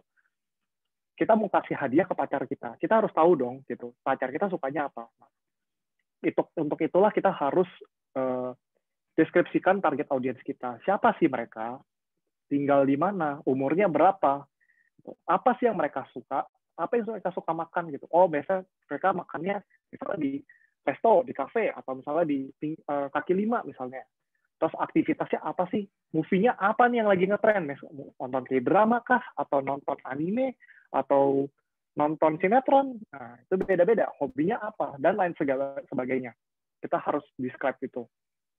Semakin detail kita bisa describe sesuatu, semakin kita tahu konten seperti apa yang harus kita deliver ke dalam kepada target market kita, target audience. Oke, contohnya seperti ini. Lihat personanya mereka. Misalnya kayak Budi, 23 tahun, karyawan swasta, fox jobber, suka nongkrong sama teman-temannya tiap weekend nih, terus tipenya easy going, mudah bergaul, dan up to date. Kan? Suka ngikutin trend fashion, gadget terbaru, suka traveling. Nah, misalnya kita jualan kita adalah kafe misalnya, kita jualan kopi misalnya, kita jualan kopi. Dia first jobber, suka nongkrong sama temannya tiap weekend, easy going, mudah bergaul, up to date. Kita bisa bikin konten-konten yang sesuai dengan minatnya dia. Misalnya up to date ya, oke, movie terbaru up to date. Misalnya di startup, gitu. Misalnya di startup ada pesan kopi kan americano gitu. Tahu nggak ya, misalnya 16-an aja suka minum americano gitu. Ini americano kita bikin misalnya rasanya persis kayak 16-an misalnya contoh gitu. Nah, misalnya kayak gitu. Jadi relate sama mereka konten-konten yang kita bikin. Oke. Nah, pertanyaan adalah sekarang teman-teman udah pada tahu belum teman-teman tuh ngomong sama siapa sih? Atau mungkin selama ini teman-teman ngarep gitu, dalam tanda kutip ngarep ketika kita posting, oh ada yang beli, kita ada posting kita beli gitu, tanpa kita tahu kita ngomong sama siapa sih sebenarnya gitu. Karena kalau kita nggak tahu ngomong sama siapa, kita nggak tahu juga cara jualannya seperti apa. Oke. Nah, sekarang step nomor 2. Step nomor 2 itu kita harus bisa bikin cerita dari brand kita. Create your brand story. Gimana caranya brand kita itu punya cerita nih gitu. Karena di masa sekarang jalan, gimana caranya brand kita berbeda dengan orang lain itu adalah melalui cerita. kita semua manusia pasti beda-beda. Kita punya pengalaman hidup yang beda-beda. Kita dari latar belakang yang beda-beda, ya kan? Otomatis kita semua pasti punya cerita yang berbeda. Aku sama Bro Kelvin, sama Bro Rifani pasti punya cerita latar belakang yang berbeda. Kita bisa cerita tentang hidup kita. Nah, untuk itulah sama dengan brand. Brand itu juga punya latar belakang berbeda.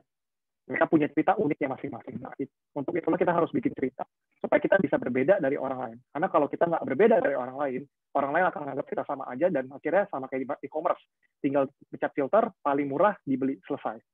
Gitu. Oke? Nah, yang pertama adalah kita harus tentuin dulu objektifnya. Objektifnya nih, objektif, USP, dan brand value.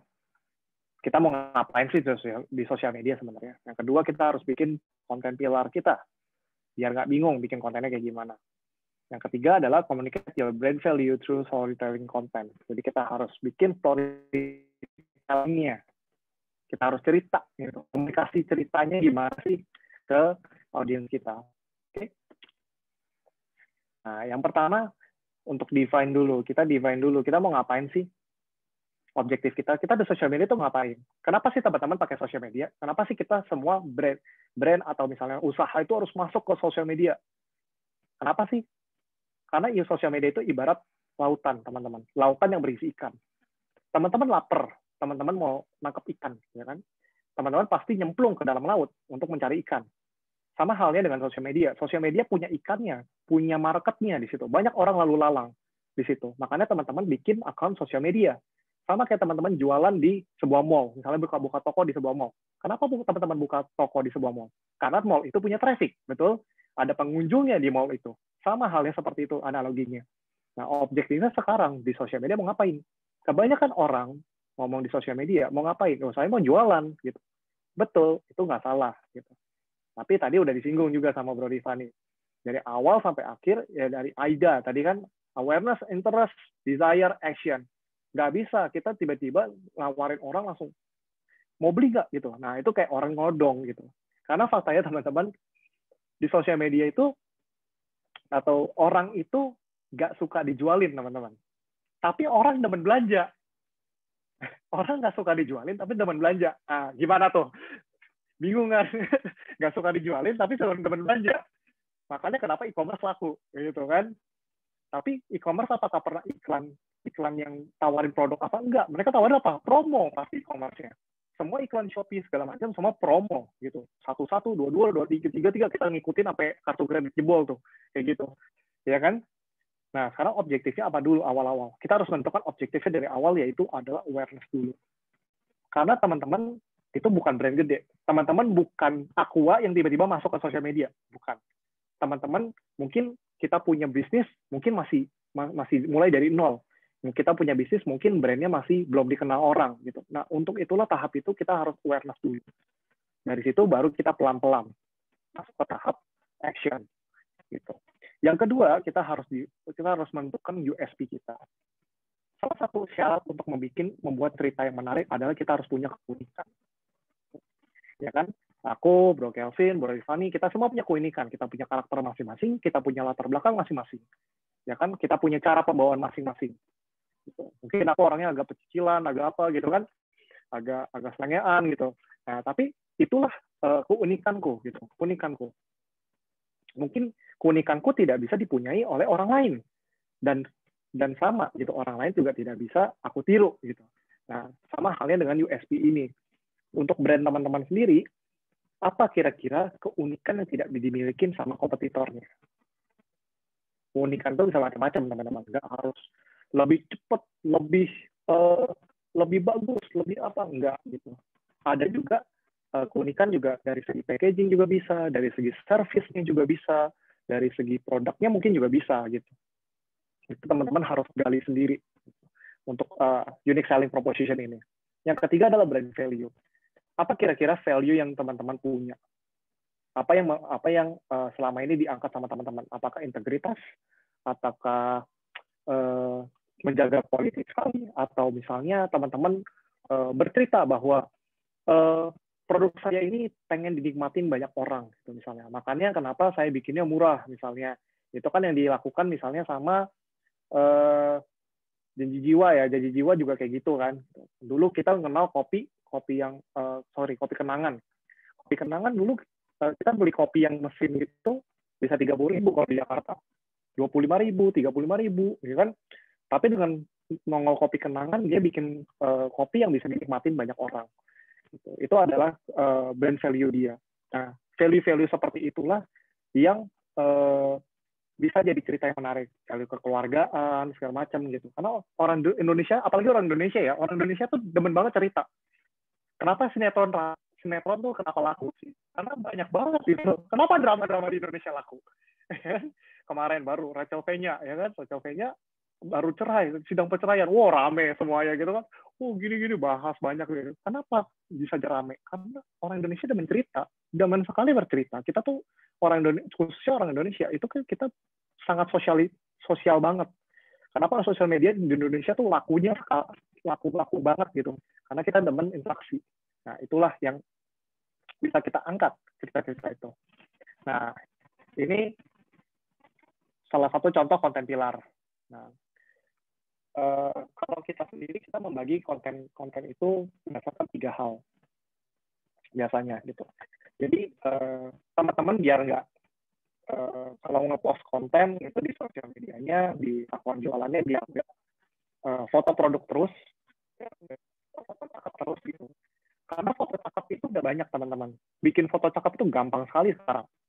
Aplikasi edit banyak, ya kan, kamera udah canggih-canggih gitu. Gampang sekali bikin foto cakep tuh gampang sekali.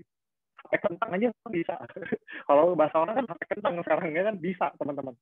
Nah, tapi bagaimana kita deliver sesuatu, apakah bagus aja cukup? Enggak, teman-teman. Kita harus punya keunikan dari konten kita sendiri. Nah, biasanya bagi 3 untuk konten itu. Yang pertama ada entertaining, educating, dan inspiring. Jadi konten itu nggak selalu orang bilang kalau misalnya jualan online itu kita harus kasih konten yang edukasi. Edukasi enggak, teman-teman. Konten entertaining juga bisa, teman-teman. Sekarang kalau misalnya kita konten meme gitu, edukasinya di mana? Nggak ada. Orang cuma lucu-lucuan aja. Konten parodi nggak ada. Orang lucu-lucuan aja gitu. Tapi rame gitu. Nah, di situlah konten mungkin produk kita bisa selipin gitu.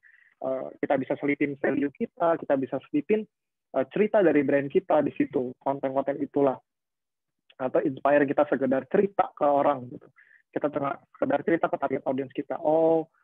Ini tentang kekeluargaan, kita berterima kasih misalnya sama tim kita, atau misalnya yang buka restoran atau buka kafe gitu, bisa cerita dapurnya gimana sih gitu. Nah, itu akan jadi cerita-cerita menarik yang membahas sisi-sisi lain dari bisnis kita. Jadi nggak cuma ngomongin produk doang, ngomongin promo doang, ngomongin quality bagus doang. Gitu. Karena quality bagus pun juga relatif, teman-teman.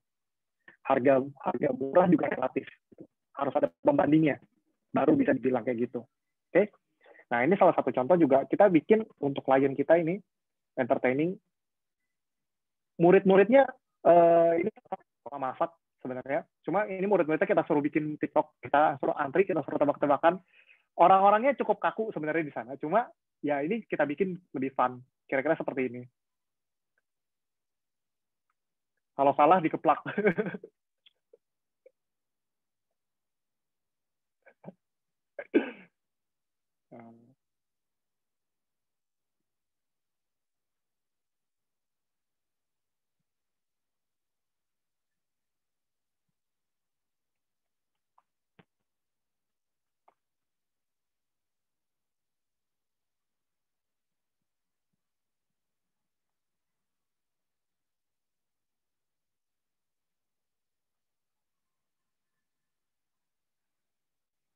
Nah, kira-kira seperti itu.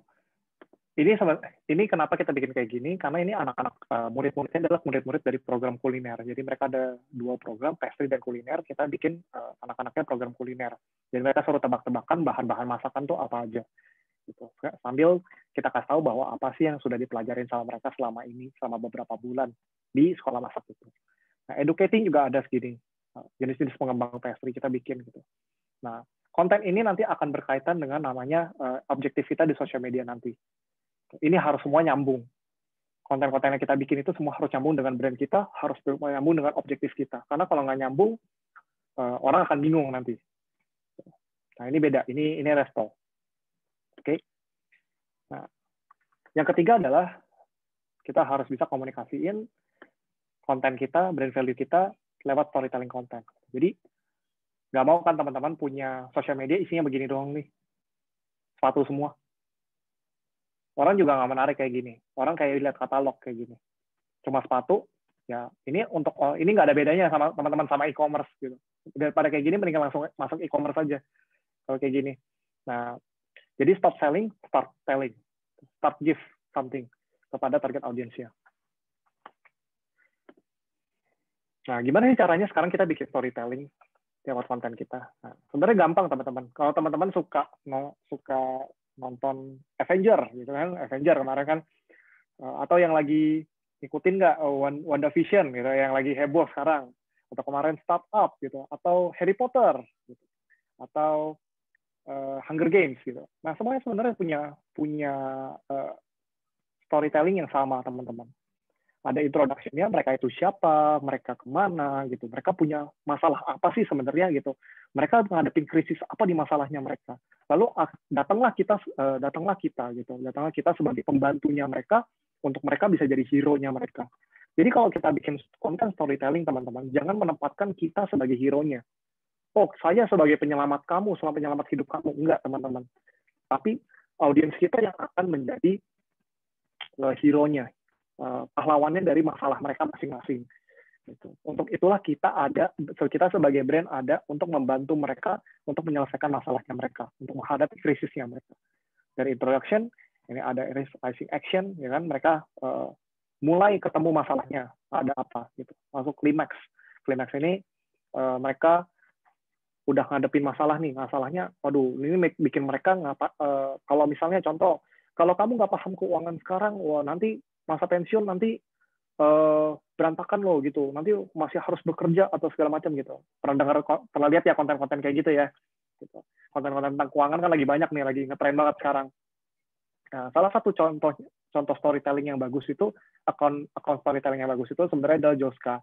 Cuma sayang karena kasus ya kan disuspend, wah itu sayang banget tuh. Itu kan padahal bagus sekali tuh. Itu padahal kan bagus sekali. Tapi ini nggak apa-apa kan ya, sempat perak di sini ya. Tapi gara-gara suspend ya sayang sekali. Padahal itu salah satu storytelling yang sangat bagus sekali. Orang benar-benar relate, khususnya anak-anak milenial tuh benar-benar relate sama mereka. Itu jadi kiblat yang sangat bagus banget. Itu kita banyak belajar juga dari mereka, dari Joska tentang masalah content creation ini. Nah, lalu juga following actionnya apa sih sebenarnya yang harus mereka lakukan untuk mengatasi masalah mereka gitu. Dan kita sebagai pembantunya, produk kita yang akan membantu mereka menyelesaikan masalah itu, produk jasa kita. Lalu terakhir adalah mereka jadi siapa. Ini yang penting teman-teman. Ketika mereka udah ngadepin krisis, kita bantu mereka jadi siapa. Oh, mereka tadinya misalnya not good looking gitu, not good looking. Kita kasih skincare, kita punya produk skincare bisa mencerahkan, akan menghilangkan jerawat gitu. Mereka jadi not good looking, mereka menjadi orang yang lebih good looking, mereka menjadi orang yang lebih pede. Nah, itulah sebenarnya storytelling-nya, teman-teman, di situ. Karena orang suka banget storytelling seperti itu, ya kan? Dulu saya burik gitu kan, hitam, dekil gitu. Tapi sekarang saya putih, bebas jerawat, udah lebih good looking gitu. Kata orang poverty hits me ya, kayak gitu. Nah, itu ada cerita-cerita yang menarik. Oke. Nah, lalu selanjutnya adalah mind your angle. Teman-teman harus bisa ceritain angle yang berbeda. Dan juga content formnya juga dimainin teman-teman. Nah, content form ini kan banyak banget. Ada microblog, ada single image, video combination gitu. Video pun bisa YouTube yang long video atau short video kayak TikTok gitu. Itu banyak banget gitu. Teman-teman harus explore. Mana yang lebih efektif? Nggak ada yang lebih efektif. Semuanya efektif. Ada orang bilang harus microblog biar bisa ini, harus single image, harus video. Enggak. Semuanya efektif. Tergantung target audience teman-teman. Teman-teman harus eksperimen sendiri tentang masalah ini. Bisa juga dikombinasi dengan ini semua. Oke. Lalu step 3, jangan lupa teman-teman work with data. Apapun yang kita lakukan, namanya aja content marketing, ya kan? Marketing. Ada marketingnya, berarti kita berkaitan dengan market dan ada aktivitasnya. Nah, kita harus bisa mengukur apa yang kita kerjakan. Jadi karena apapun yang kita kerjakan, kalau kita nggak bisa ukur, kita nggak bisa kontrol, teman-teman. Jadi harus bisa diukur semuanya.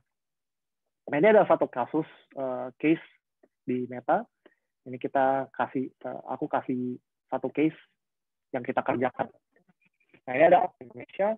Nah, Indonesia ini apa sih sebenarnya? Mereka adalah sekolah masak internasional. Nah, target audiensnya siapa sih? Target audiens mereka adalah anak SMA kelas 3 yang baru lulus. Nah, kalau ini kan kita nggak perlu tahu ya umurnya berapa, rata-rata kan 17-18 kita udah ngerti lah. Gitu. Interest dengan dunia kuliner dan pastry. Mereka rata-rata adalah Gen Z. Punya cita-cita buat jadi chef profesional atau food trainer. Nah, kira-kira Gen Z tuh sukanya apa sih? Gitu. Oh, mereka suka kayak drama sekarang. Oh, suka main TikTok. Nah, itu yang kita lakukan. Nah, objektifnya apa? Oh, brand awareness. Kita mau brand awareness di sini. What to do? Kita menjadikan akun sebagai media untuk pemula belajar mengenai dunia pastry dan kuliner dengan chef yang ahli di bidangnya. Jadi kita share tentang knowledge kita di sini, hal-hal simple yang orang awam mungkin nggak tahu, tapi itu sangat berpengaruh dalam dunia profesionalitas di chef, di dunia kuliner. Nah, lalu ada konten pilarnya seperti ini, kita bikin educational kontennya. Nah, kita ada program seperti tanya chef juga, jadi mereka audiens ini bisa interaktif, mereka bisa kasih pertanyaan ke kita, nanti chefnya akan jawab secara langsung. Gitu. Oke. Masuk juga kita ada inspirational content, kita ngangkat value-value yang Apka punya tuh seperti apa sih, gitu. Kita utamain kualitas, kita utamain teknik-teknik, gitu. Di sini juga ada cerita mereka bahwa mereka adalah 90% praktek, 10%-nya cuma teori, 90%-nya sisanya praktek semua di dapur, gitu. Lalu juga ada ini, kita cerita fasilitasnya ada apa aja sih, oh ada oven di Apka, terus ini hasil-hasilnya nih yang murid-muridnya bikin nih, seperti ini nih, gitu. Oke. Sampai kita bikin juga konten interaktif yang konten entertaining yang seperti ini yang tadi teman-teman udah lihat juga, kita juga ada bikin ini.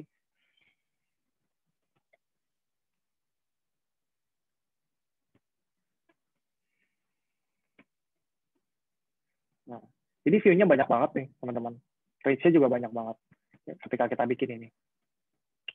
Kelihatan ya kaku semua ya, gitu. Ini udah dipaksa nih, paksa sama kita, kaku banget.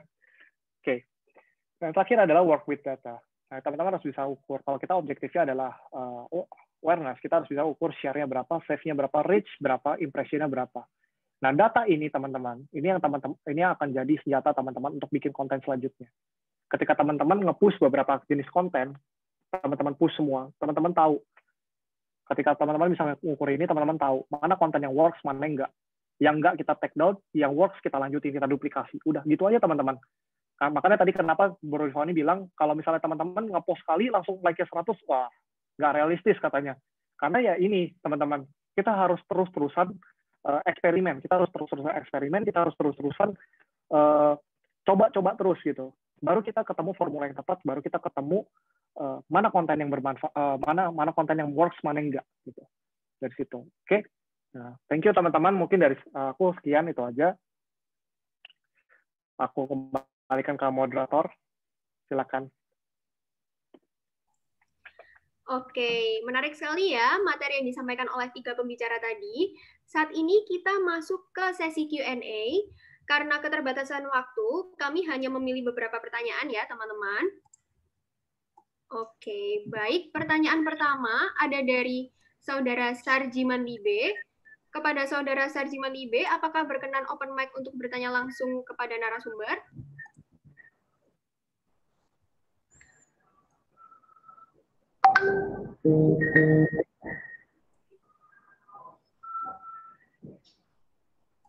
Halo, Saudara Sarjiman Libe. Oke, baik. Kalau gitu mungkin saya bacakan aja ya pertanyaannya. Saudara Sarjiman Libe bertanya kepada Pak Kelvin, bagaimana cara mengatasi perang harga yang ditentukan oleh pemilik akun pasar online sebelum kita memiliki toko online itu sendiri? Mungkin bisa langsung dijawab, Pak Kelvin. Oke, tentunya kalau kita ngomong tentang bagaimana mengatasi perang harga ya kita harus bikin pembeda gitu ya. Produknya kita harus dibuat beda. Gimana cara bikin bedanya? Banyak faktornya sebenarnya. Kalau kita ini kan ngomong di marketplace ya, sebenarnya triknya gini. Pertama, teman-teman bisa mainkan dari sisi foto produknya. Foto produknya teman-teman bedakan karena biasanya nih Kalau misalnya ada satu barang, itu semua seller itu fotonya sama semua gitu. Nah, itu teman-teman bisa mainkan, didesain, dipoles sedikit gitu ya, mungkin dikasih bingkai warnanya yang menonjol sendiri gitu ya, menonjol sendiri. Kemudian dikasih penjelasan tentang fiturnya apa aja, manfaatnya apa aja seperti itu. Jadi ketika mereka scrolling itu mereka akan tertuju makanya ke punyanya teman-teman. Itu adalah langkah pertamanya supaya punya teman-teman sempat dilirik at least sama mereka gitu kan. Terus mereka penasaran, lihat, mereka masuk tuh. Nah, masuk di sini copywriting ini sangat penting sekali, copywriting gimana teman-teman bisa relate sama audiensnya teman-teman. Jadi teman-teman harus ngomong tentang problemnya apa yang di-solve ya kan, problemnya, kemudian kelebihannya ini dibandingkan sama toko-toko sebelah apa. Nah, teman-teman mesti bisa langsung, misal katakanlah garansi pasti original gitu kan. Kalau misalnya nggak puas, kita balikin aja, bisa kayak gitu. Nah, itu membuat orang yakin gitu untuk beli produknya teman-teman seperti itu. Mungkin itu sih kalau dari saya ya tips-tipsnya untuk marketplace seperti itu. Thank you. Oke, baik. Semoga menjawab ya. Baik, kita langsung ke pertanyaan kedua dari PTIQ Ubaidillah. Kepada saudara Ubaidillah, apakah berkenan open mic untuk bertanya secara langsung?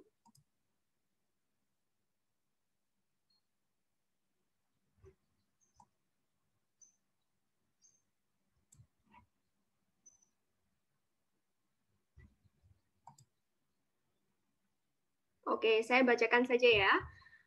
Pertanyaan Ubaidillah kepada Pak Rifani, bagaimana cara content creator dalam bidang edukasi dapat berkembang ya Pak, terutama dalam bidang edukasi anak SMA? Edukasi anak SMA itu sebenarnya ini sih ya kayak apa sekolahnya atau apanya gitu ya. Tapi kalau misalnya memang sekolahnya gitu, tadi sebetulnya yang dijelaskan sama Bro Kevin udah sangat detail ya. Artinya apa?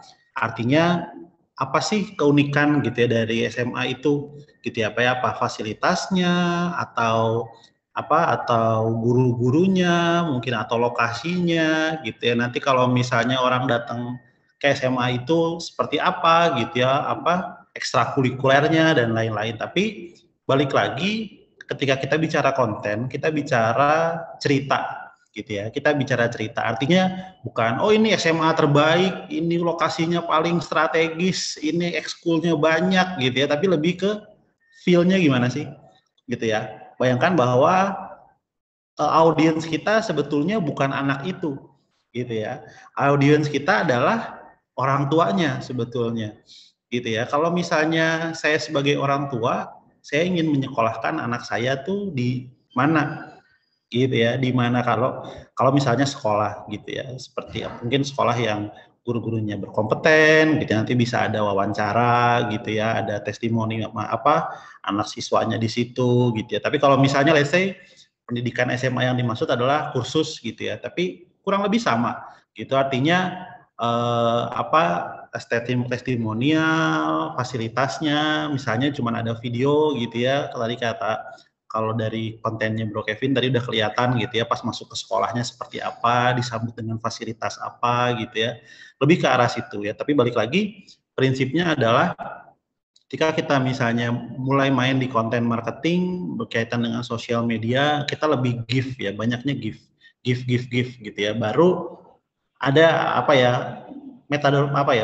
metafor gitu ya, namanya jab baru hook gitu ya. Artinya kasih baru jual gitu ya. Jadi jangan jual mulu gitu ya, lebih ke arah situ sih Mbak.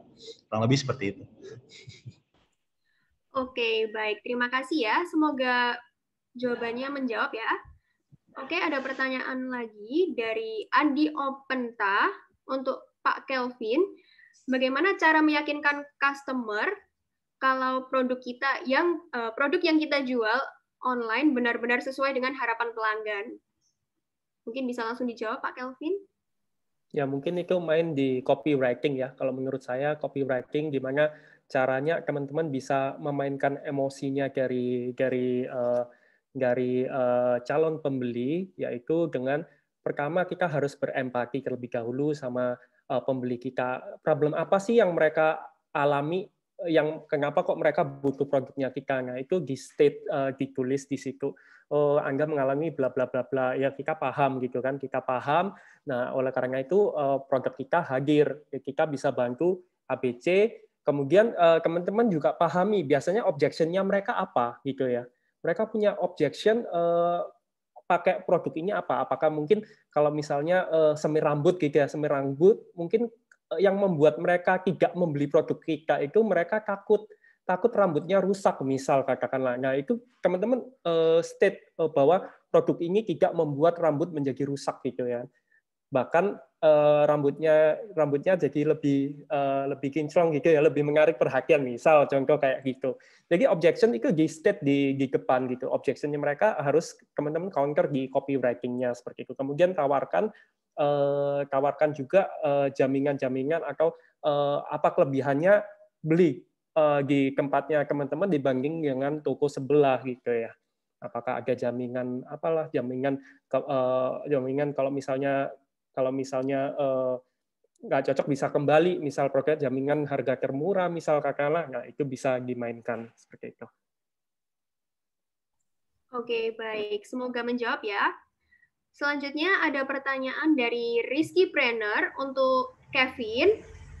Pertanyaannya adalah, buat Instagram langsung hard selling itu salah?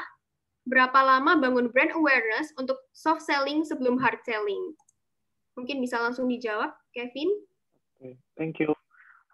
Mungkin kita awal-awal kita harus tahu dulu ya definisinya hard selling sama soft selling itu apa.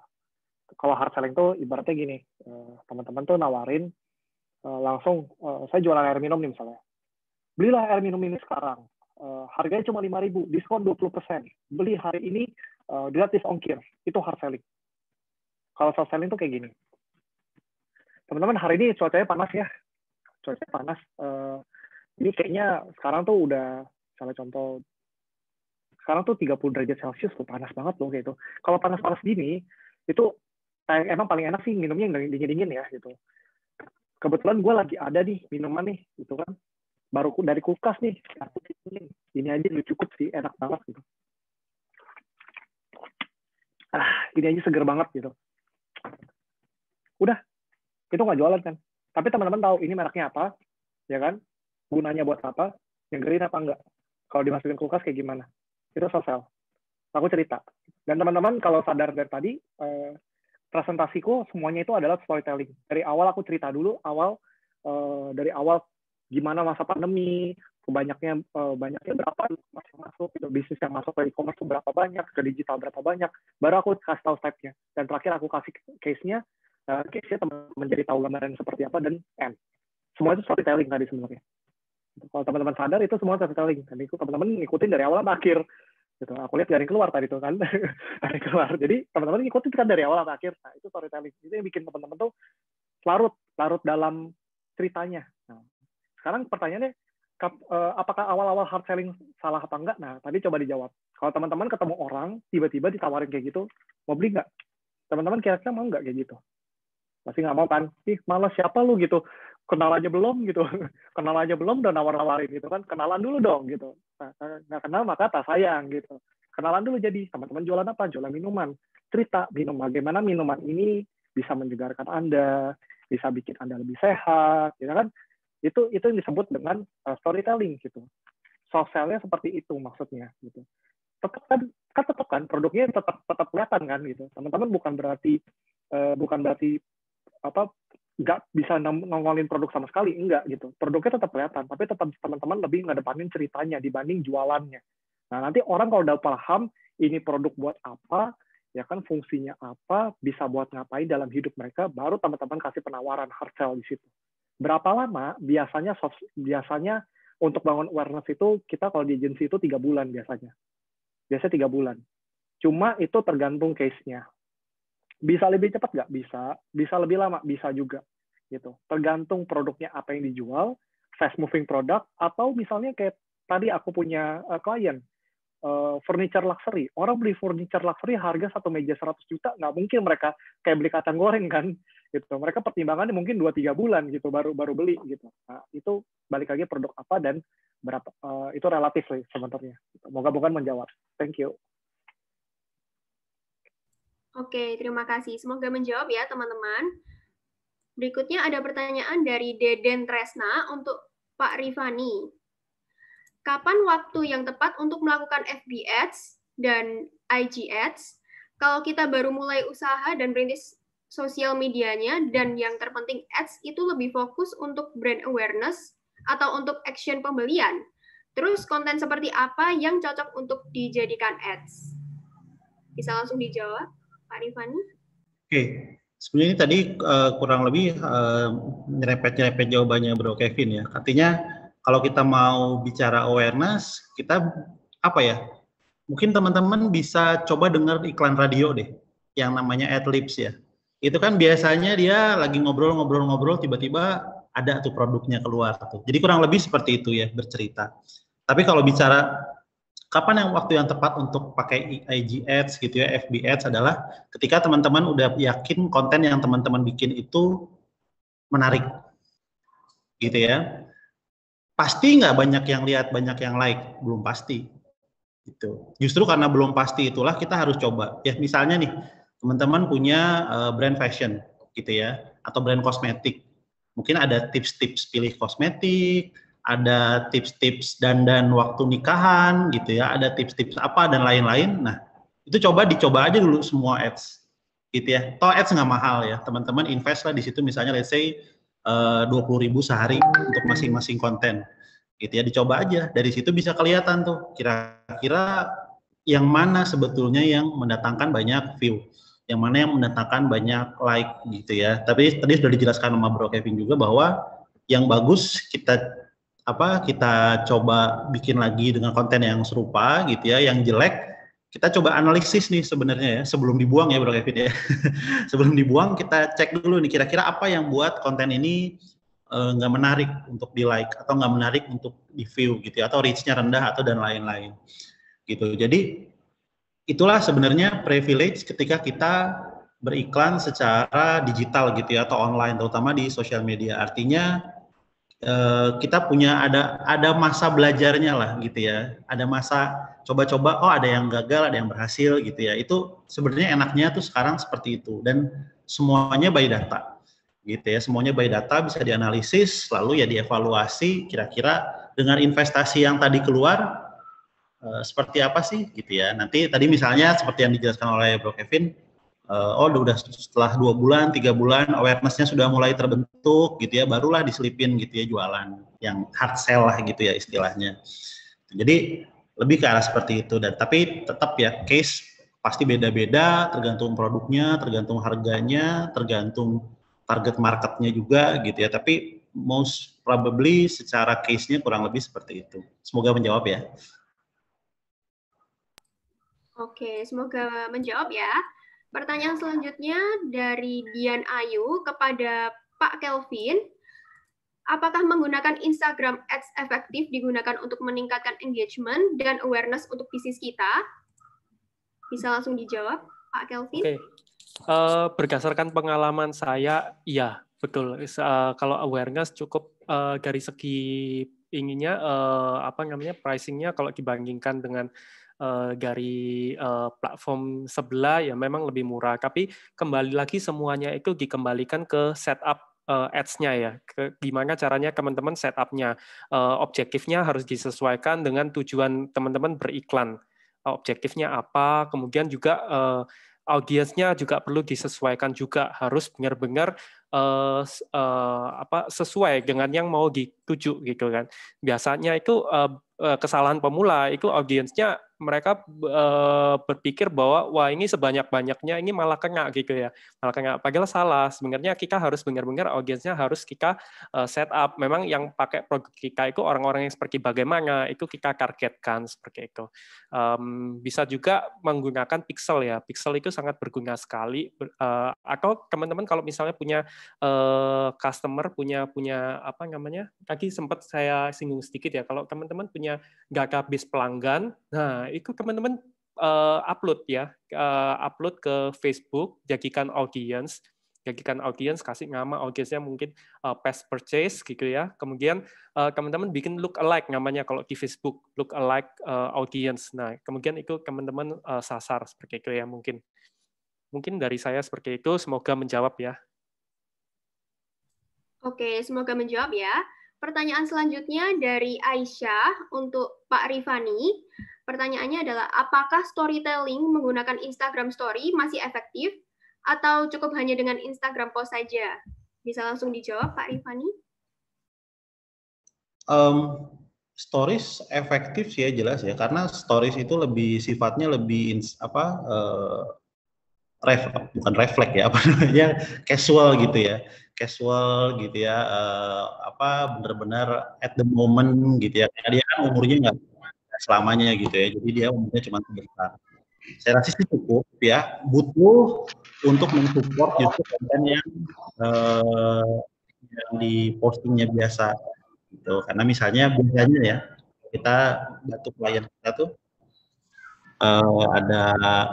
ada kayak di balik layarnya gitu ya, siapa yang di paspor marketnya seperti apa gitu ya, proses pembuatan. Jadi itu menurut saya sih cukup membantu ya, artinya brand itu harus membumi ya. Membumi itu artinya gini, oh rupanya bikinnya tuh kayak gini gitu, susah juga ya bikinnya gitu ya, atau ada prosesnya juga ya. Nah itu perlu dikasih tahu juga ke audiens kita.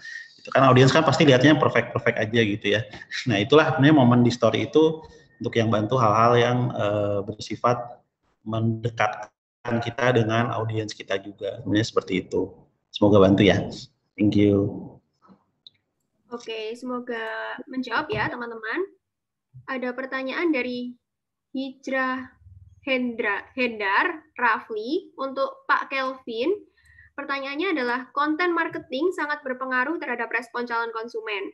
Apakah konten dengan menggunakan motion graphic merupakan salah satu konten marketing yang efektif? Apabila bukan, menurut Bapak, konten marketing apakah yang paling efektif untuk memasarkan bisnis? Bisa langsung dijawab, Pak Kelvin? Kalau menurut saya ya, untuk itu kan sebenarnya media ya. Yang paling penting sih menurut saya message-nya ya. Kalau medianya itu bisa apa saja, bisa berupa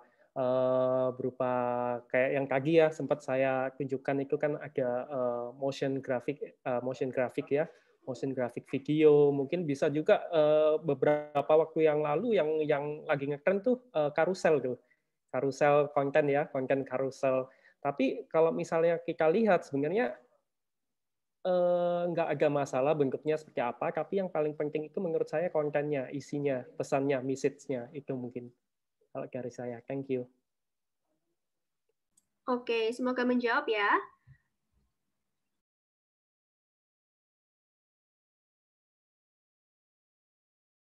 Oke, ada pertanyaan dari Mega Ananda untuk Pak Rifani.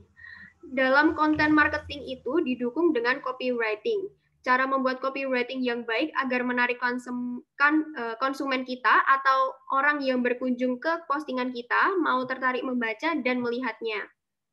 Ini maksudnya cara membuat copywriting yang baik ya, sesuai target market mungkin ya. Bisa dijawab, Pak Rifani? Sebenarnya itu nanti tergantung lagi medianya ya, artinya di mana postingnya ya. Tapi intinya adalah saya menemukan banyak ya, terutama yang berupa blog post gitu ya. Artinya blog post itu copy paste dari tempat lain gitu ya, karena ada gambarnya bagus, di copy paste buat blognya sendiri, jadilah segala macam dia posting gitu. Gimana cara membuat copywriting yang bagus gitu ya? Yang pertama banyak baca gitu ya, banyak baca blog gitu ya, banyak baca postingan orang gitu ya. Teman-teman kalau follow account di Facebook, di Instagram, coba dibaca cara mereka engage ke customer seperti apa, ke audiens seperti apa gitu ya. Artinya dengan banyak baca itu membiasakan kita untuk oh ini tuh bagus gitu, oh ini tuh kurang gitu, oh nanti tuh saya pengennya kayak gini. Artinya dengan banyak baca kita akan lebih tahu kira-kira apa sih sebetulnya yang menarik gitu ya, apa sih yang sebenarnya udah pernah dilakukan gitu ya, apa sih yang sebetulnya tidak menarik gitu ya, apa yang sebenarnya yang copywriting yang engagement-nya rendah gitu ya, seperti itu. Dan balik lagi headline itu penting gitu ya, apalagi teman-teman punya punya blog post misalnya, punya di Instagram juga bikin carousel gitu ya. Yang namanya headline penting. Kenapa? Karena headline itu di mana momen pertama gitu ya, orang akan berhenti scroll gitu ya, dia scroll, oh nemu headline menarik, nah dia berhenti. Nah itu tuh sebenarnya gunanya headline yang menarik. Tapi headline menarik bukan berarti clickbait ya, atau misleading gitu ya, karena itu in the long term akan berdampak negatif gitu. Tapi intinya cara teman-teman, biasanya kalau yang saya lakukan adalah bikin dulu isinya gitu ya, baru bikin headline-nya gitu ya, kira-kira yang menarik seperti apa. Jadi gimana cara ningkatin skill dalam copywriting? Banyak baca, udah pasti gitu ya, banyak bandingin, banyak lihat-lihat konten orang lain yang bagus, dan pertajam dari sisi headline ya, itu juga penting. Thank you, semoga menjawab ya. Oke, semoga menjawab ya. Pertanyaan selanjutnya dari Sarjiman untuk Kevin. Pertanyaannya adalah, berjualan via online terkadang bertolak belakang dengan offline. Contoh mengenai packaging yang seharusnya dapat mensupport produk agar lebih menarik, tapi di online tidak perlu. Bagaimana menurut Bapak? Oke, thank you. Kata siapa? Kata siapa di online tidak perlu? Perlu banget justru. Gitu. Salah satu indikatornya kita dalam marketing apa sih sebenarnya yang bisa bikin orang beli? Salah satunya adalah packaging. Kalau packagingnya menarik, orang juga akan beli kok. Gitu. Jadi kalau orang ngomong online tuh nggak perlu packaging yang menarik, offline yang harus menarik gitu. Tergantung teman-teman mau sekedar jualan atau teman-teman mau bangun brand. Kalau cuma mau jualan doang ya nggak masalah gitu. Nggak masalah packagingnya misalnya dibungkus plastik gitu, terus atau pakai kardus polos gitu misalnya, terus taruh kasih bubble wrap, terus habis itu dibungkus gitu, selesai gitu. Ya bisa-bisa aja gitu kalau teman-teman hanya mau jualan gitu. Tapi kalau misalnya mau bangun brand, nggak bisa. Teman-teman harus punya packaging yang menarik. Entah nanti dia kasih stiker. Kalau teman-teman lihat scrolling TikTok gitu, banyak yang jualan kan packagingnya menarik tuh. Ada box polos itu kan kasih stiker ini, kasih kartu nama, kasih apa segala macam gitu. Mereka jualan online gitu, tapi mereka bikin packagingnya sampai sedetail itu gitu. Nah, kalau bilang nggak perlu ya nggak, harus tetap bisa, packaging itu harus tetap bisa mensupport bagaimana branding si produk tersebut gitu. Nah, itulah salah satu indikator juga orang kan mau beli gara-gara itu juga. Biar gunanya biar apa sih ketika orang terima produknya itu, orang bisa consumer kita, konsumen kita, pembeli kita itu bisa merasakan experience. Karena balik lagi, next levelnya branding itu adalah tentang experience. Branding itu all about experience. Apa yang orang lain rasakan, pengalaman mereka ketika mereka membeli produk kita, membeli barang dari brand kita. Mulai dari mereka terima paketnya, mulai mereka buka, mereka baca, mereka pakai produknya. Nah, itu semua experience gitu. Itu yang harus kita semua harus kita bikin gitu, kita curate gitu semuanya. Thank you. Moga-moga menjawab. Thank you. Oke, semoga menjawab ya. Oke, kita tutup sesi Q&A pada sore hari ini.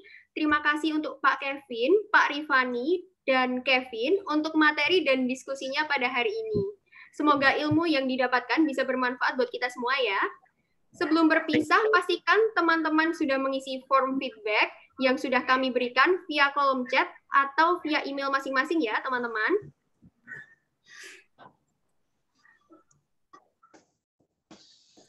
Oke, sekedar informasi, sertifikat akan kami kirimkan maksimal 3 hari kerja ya, teman-teman. Cukup jelas ya? Oke, sekali lagi saya ucapkan terima kasih atas waktu dan kehadiran teman-teman semua. Saya Michelle, selaku moderator, izin pamit. Sukses selalu untuk teman-teman. Selamat sore, dan see you in our next webinar. Thank you. Thank you semua. Thank you. Thank you Sampai semua. ketemu lagi. Thank you. Thank you semua. Thank you. Terima kasih.